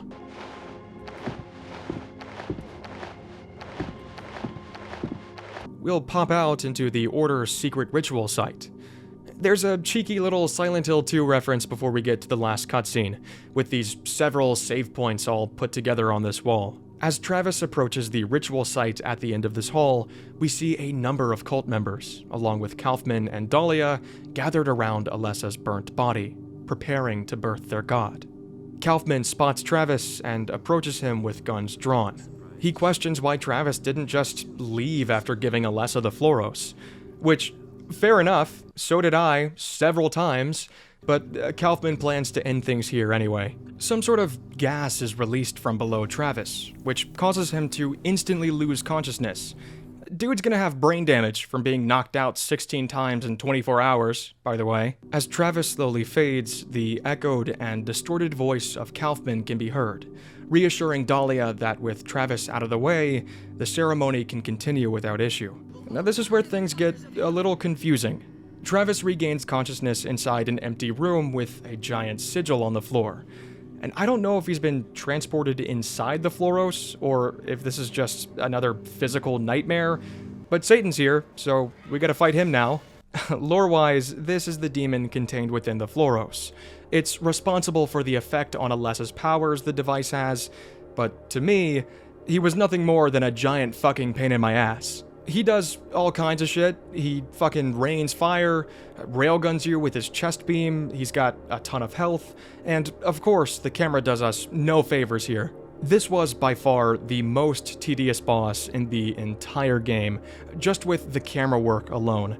And I hate to keep bringing it up, I really do, but that's just how bad it is. I could not tell when I needed to run versus when to shoot, and it's a fucking miracle that I managed to take this thing down first try. I would probably move. Dude, you like ran into that. I can't move. I'm being fucking pummeled! It took all the magnum ammo I had, but I landed the final blow on the creature and used the Floros, presumably while inside the Floros, to wrap the demon in barbed wire and then pull it back into the Floros. Alright? Understood. Yeah, I really don't know what's happening here. I tried wrapping my head around it and even searching online to see what other people had to say.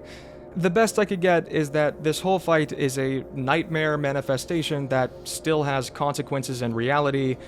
Moral of the story, the demon was defeated and Alessa's power has been fully restored. We see that when, after the fight, a beam is released from the Floros into Alessa's body, where a glowing baby is summoned out of her. Alessa has split herself in half. Her physical body is too damaged to escape from the cult, so instead she divides her soul into two, and without both halves, the birthing ritual cannot be completed. This marks the beginning of Silent Hill 1's story, where Harry Mason will adopt this very baby and raise her for 7 years until she's revealed to be the escaped half of Alessa's soul, and so on from there. Now, as far as Travis's story goes, this is it. We've overcome his haunted past, tackling the psychological break of his mother and the withering of his father's mental state until his untimely demise. We've delved deep into the backstories and significance of certain characters, locations, and items that rippled throughout the entire Silent Hill timeline. Most importantly, though, we set in motion the story of Silent Hill 1. While we might have stopped Dahlia and the Order for now, we'll have to pass the torch to Harry Mason in order to put an end to Alessa's suffering once and for all. With that said, we're still not quite done with Travis Grady just yet. We haven't seen what's waiting for him on the outside of this foggy town. If he makes it out, that is. After that final cutscene, Travis's fate will be determined by one simple factor: how many enemies you killed during your playthrough. Yeah, that doesn't make much sense. At no point during Origins are you made to question your morality, really, at least in terms of the gameplay. There was no indication that killing monsters would affect the ending of the game that I can recall, so this just feels like an arbitrary decision made to keep up the trend of having multiple endings in the series. Silent Hill Downpour had this morality system too, where killing enemies could lead to you getting a negative ending. The difference is, the entire story of Downpour revolves around morality, and you get to outright choose between moral dilemmas throughout the game. The point is, this is fucking dumb and shouldn't be a thing, but it is, so let's get into it. There are 3 unique endings to Silent Hill Origins. One good, one bad, and the classic UFO ending that most entries in the series have. We'll get into how to achieve the UFO ending last. Let's start with the good ending. To receive the good ending, you'll need to kill less than 100 monsters throughout the playthrough. Again, that's all that separates the good and the bad ending. Over or under 100 kills. The good ending plays out just about how you'd expect. Travis somehow escapes from the Order's ritual room, and now that Silent Hill has had its way with him, he's allowed to just walk out of town. He takes the main road back to the truck he abandoned at the start of the game, and takes one last look over his shoulder at the town that put his limits to the test. Travis then hops into the cab and checks his rearview mirror to find Alessa standing in the road, smiling and holding her baby self. Man, that's one fucked up genetic tree. Feeling proud of himself for freeing Alessa, Travis smiles as he resets his odometer, signifying a new beginning for him. He then starts the truck and drives off, leaving both Silent Hill and Alessa in his past. With how short and sweet this ending is, it's hard to give much of an opinion on it. I think Travis is a decent character, and whether he meant to or not, he did good trying to save Alessa from the Order. So I'm happy to see him escape, and maybe the exposure therapy with his parents and all helped him deal with his recurring nightmares. Or maybe they got immeasurably fucking worse. Hard to tell. There is a bit of an extension to this cutscene. It's just some audio clips of Harry and his late wife discovering baby Alessa on the side of the road, adopting her on the spot, and naming her Cheryl. Crazy, by the way. There's one more clip of Dahlia hatching a plan to get Cheryl to come back to Silent Hill and merge with Alessa again. But if you're watching this video, you're likely already aware of how Silent Hill 1 starts, so it's nothing major. Now, if you're anything like me, you might be questioning how a direct prequel could have any more than one ending. I mean, the fact that Travis sets up Silent Hill 1 perfectly and lives on to give Alex Shepard a ride in Homecoming should immediately render any other possibilities non-canon, right? Well, controversies about what canon really means for Silent Hill aside, the bad ending of Origins does something pretty cool, allowing for theories to be built on it and keeping it relevant. Killing over 100 enemies will land Travis sedated and strapped to a hospital bed, possibly inside the Cedar Grove Sanitarium. As Travis struggles against his restraints, thrashing wildly on the hospital bed, flashes of dark imagery and voices run through his head, reminding him of how he ended up here. First, we hear a woman's voice, shouting, "I'm not your mama," before the butcher's great cleaver, covered in blood, is flashed on the screen, all while sounds of that woman's brutal murder can be heard in the background. Next, we hear the Riverside Motel manager, telling someone that the motel is closed for the season, before meeting the same fate as the previous woman. This time, instead of the cleaver, the butcher himself is shown during the audio, and that cuts to Travis, staring down in shock and confusion at his blood-covered hands. Finally, we hear a man's voice, asking, "Son, what are you doing?" And I'm sure you can imagine where that one goes too. There's no image to accompany this string of audio, just a slow pan out to a two-sided mirror, where we see what looks to be a cult member watching Travis as he struggles before the cutscene ends and the screen fades to black. This ending is obviously implying that Travis was the butcher the whole time. Maybe the mental toll from his mother's attack on him as a child was too much to bear and turned Travis into a vicious serial killer. From the sound of it, Travis's MO was finding women that looked similar to his mother, or maybe just women in general, and brutally murdering them while calling them mama. Although it does seem like anyone could catch a cleaver, judging by the two male voices we heard during the cutscene. This might also finally give some context on those cause of death Polaroids we found at the motel. Most of them depicted women being killed in various ways, and it looks like the motel is where the butcher called home. Already, I think this is an interesting twist, and it feels pretty natural if you look back on Travis's story in this new light. But what I love the most about this ending is how it plays around the essence of time. Even when you get the good ending, you still have to encounter and fight the butcher at some point during the story. But if Travis never became the butcher in the good ending, how does it exist? This is where I think a really cool decision was made when trying to incorporate multiple endings into a prequel. I believe that both endings are technically canon. There is a universe out there where Travis succumbs to his trauma and takes on the role of the butcher. Just like there's a universe where Travis saves Alessa and starts the whole Silent Hill timeline. But somehow these universes collided, or at least parts of them did, and Travis now has to fight himself as the butcher. Of course, since Origins is how Alessa's story kicks off, this would mean that in the world where Travis is the butcher, every other Silent Hill game just never happened. Not in the way that we understand them. So while I do think the game probably would have been better off if they just left it as a linear experience, this is a pretty cool way to handle it, if it had to be done. The UFO ending is just for fun, so we won't be spending too much time on it. After completing the game once, you'll unlock the ability to get this ending. In order to do so, you'll need to grab a key to room 502 of the motel early on in the story. It can be found at the top of a staircase nearby Alchemilla.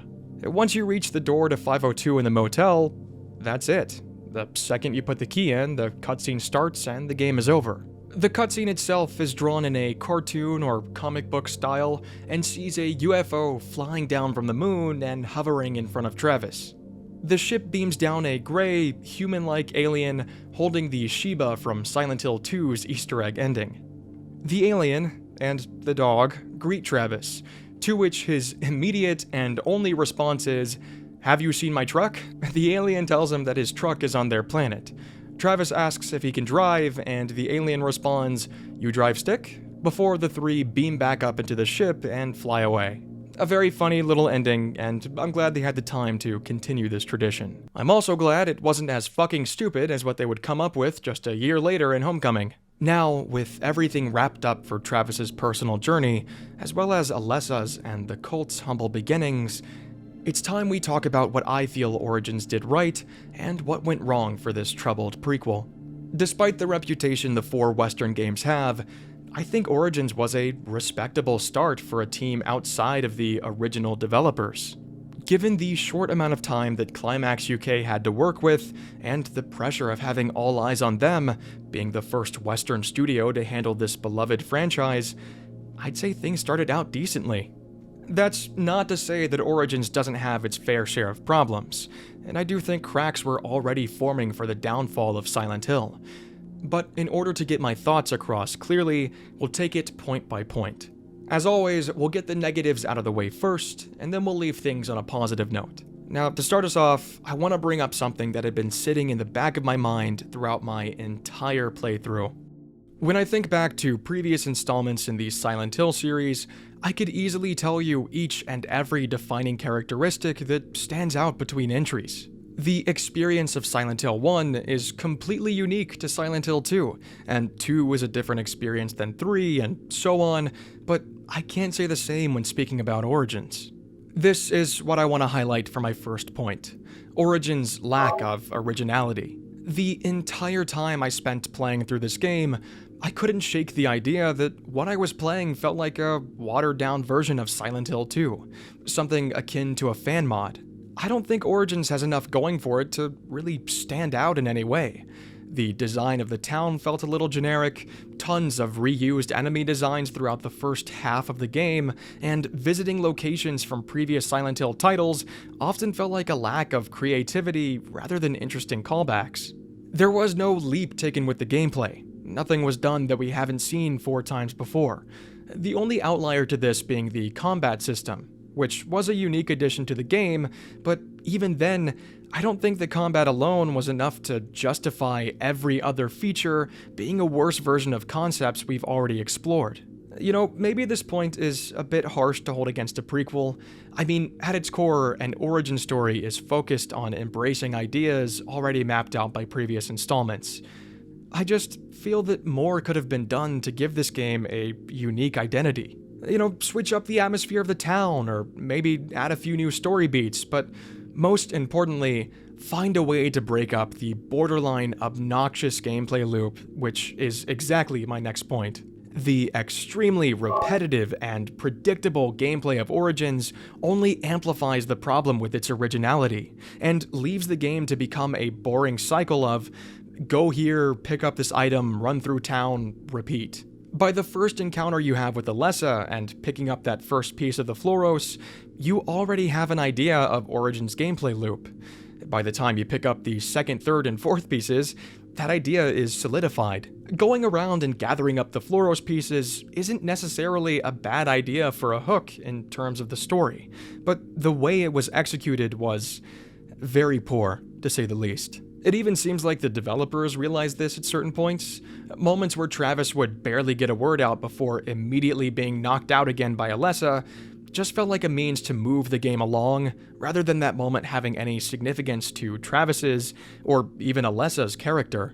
There was very little to look forward to when exploring new areas, because you always knew exactly how it would end, and the ending was almost never exciting either.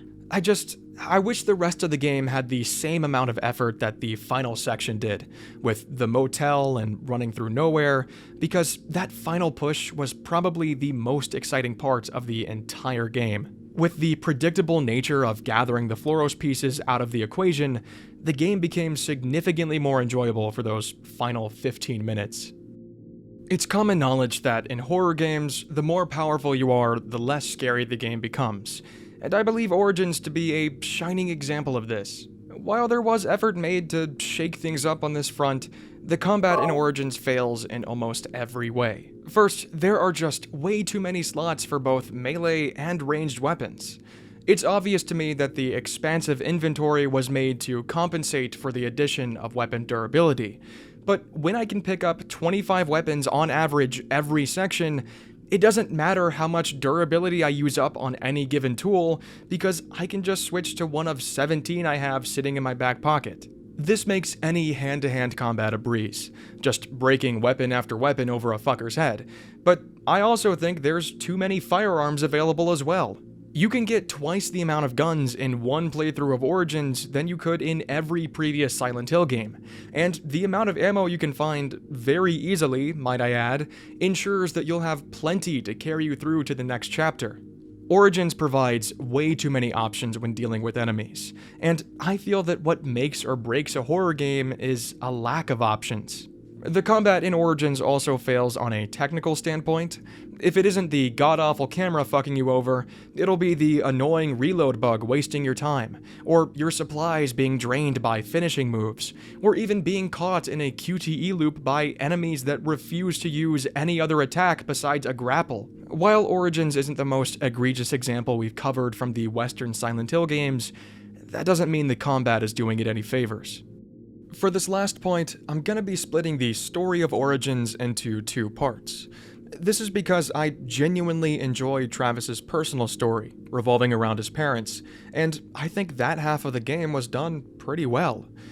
On the other hand, the story regarding Alessa Gillespie and the Order often didn't make much sense, especially when looked at side by side with the previous games. There are so many inconsistencies and oversights when you compare the lore of Origins to Silent Hill 1 that it almost feels like they were aiming for a complete reboot of the franchise. There's way too many problems to go over each and every one in depth, but I'll talk about one just so you get an idea. So, one of the most pressing issues for me was the purpose of the Floros device. We talked about it a little, but to refresh your memory, in Silent Hill 1, the Floros was used to weaken Alessa, allowing Dahlia to regain control over her. But here in Origins, it seems to have the exact opposite effect. The whole premise of the game is collecting the Floros pieces to strengthen Alessa, proven by her ability to split her soul in half after being struck by the Floros during the final cutscene. I guess it's possible for the Floros to have both effects on Alessa, but what would be the difference between the beam hitting her in Origins versus the one that hit her in Silent Hill 1? Like I said, this is just one example of many plot holes you can find throughout this game, and researching these inconsistencies will take you down a rabbit hole of people going back and forth, arguing whether these are true plot holes or not. Now, for the purpose of this video, I'm not too interested in having that debate.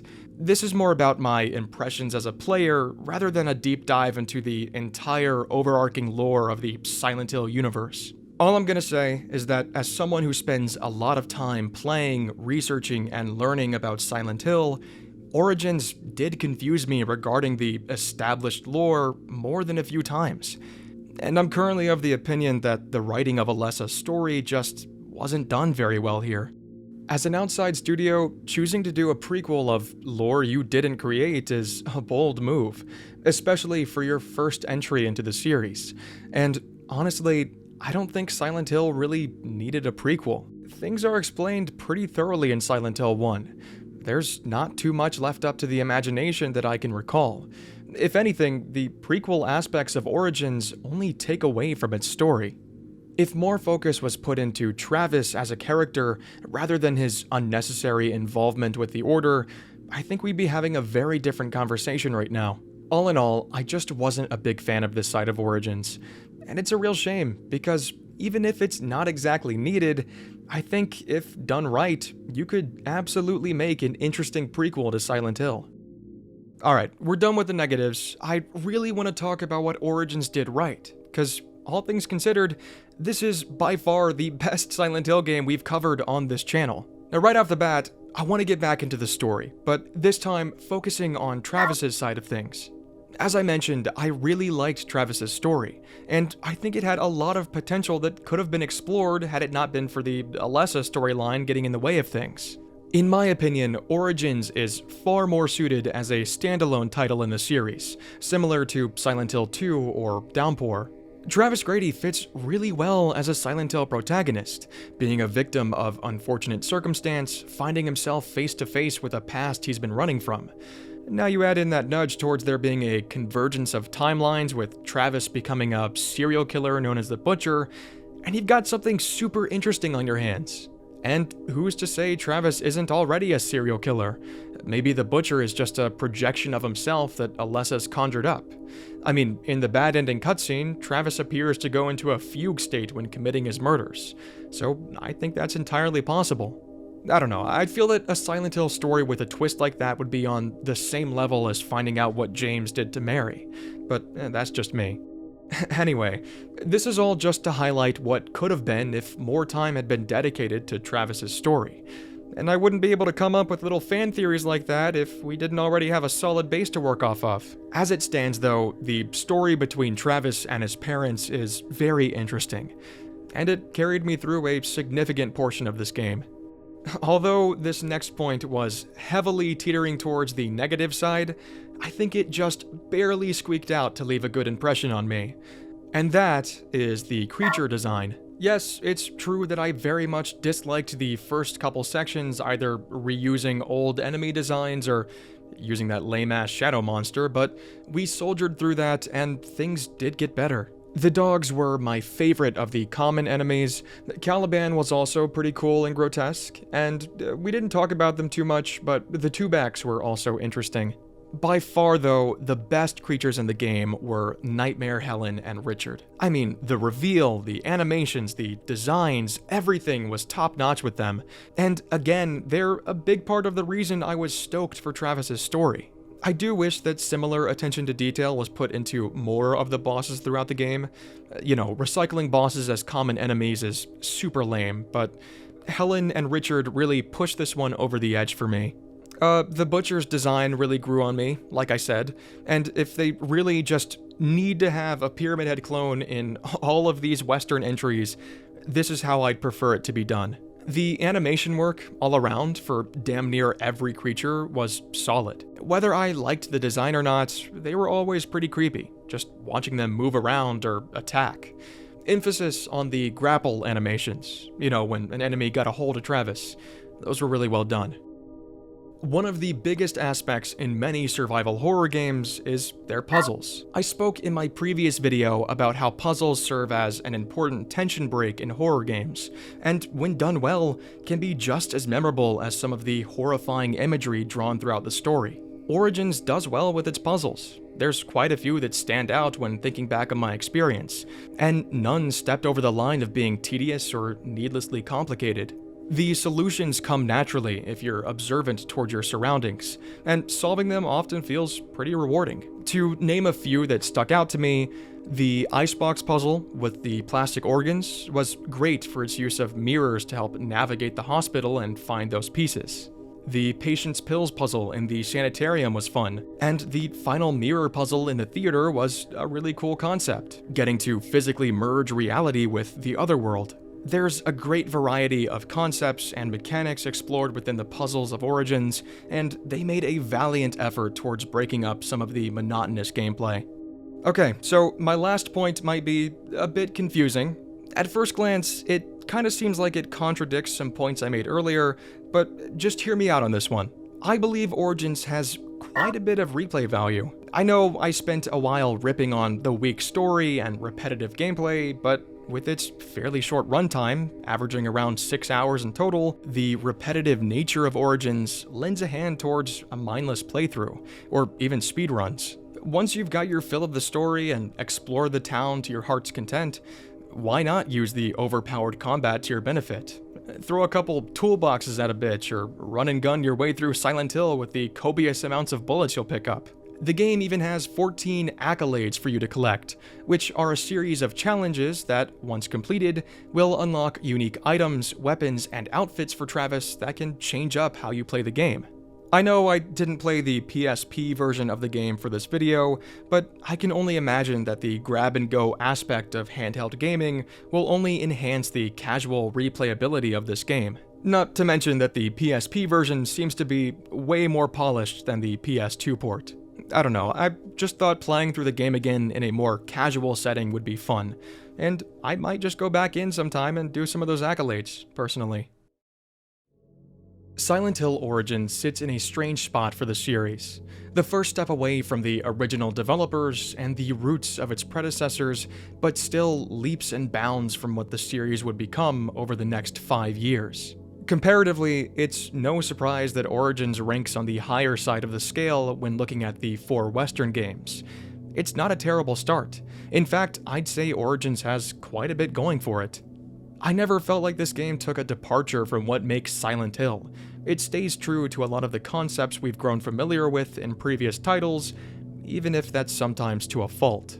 I believe the Western influences in the designs and ideas of the story and characters brought something fresh to the table and took things in a new direction. How the West looks at death and guilt is completely different from how Japan sees it. So, to me at least, it's interesting to see how these different ideologies shift while navigating the same topic.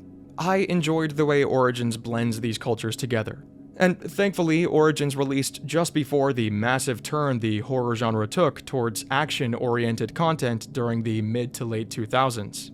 Despite its flaws, I still think Origins is a more than passable Silent Hill game. It's a short, generally enjoyable experience that pays a great deal of homage to previous Silent Hill experiences.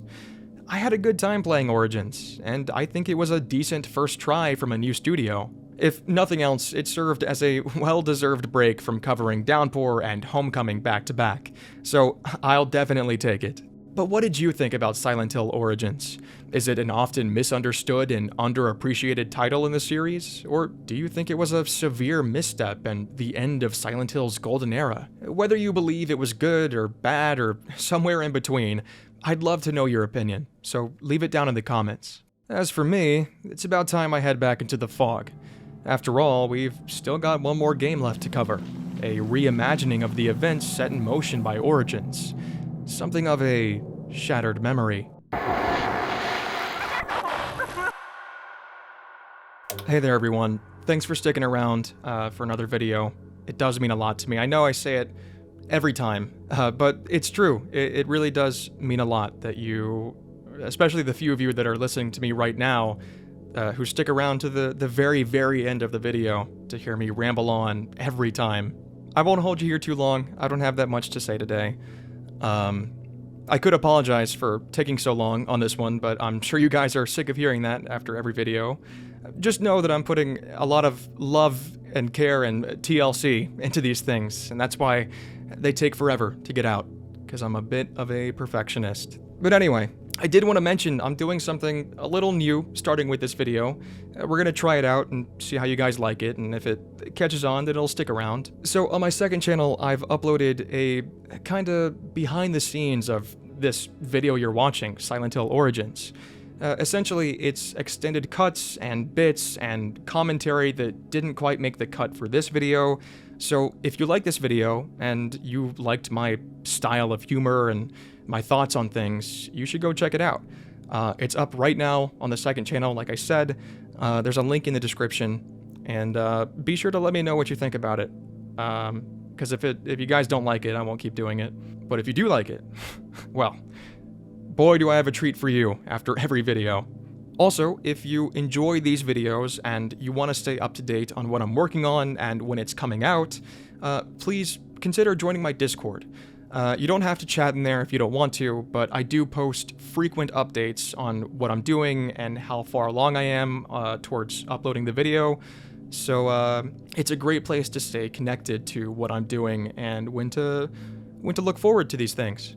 Now, to get down to business, this is the second to last Silent Hill game that we're going to cover on this channel, which is a crazy feeling because, just a year or two ago, I started, this whole genre of video that I do was started by Silent Hill Downpour, and so many of you guys liked that video and encouraged me to keep doing stuff like this. So in a way, I kind of owe it all to Silent Hill, that I found this new passion for making these kinds of videos. So it's like a bittersweet feeling. I'm glad to be able to move on to something new after we cover Shattered Memories, but I'm also going to miss it. I've considered talking about some of the newer Silent Hill games that are coming out, like the remake and maybe Silent Hill F. I don't know if I'll ever do that. We'll see about that. And I've definitely am not going to do the original 4 games. I just don't think I bring anything new to the table for them.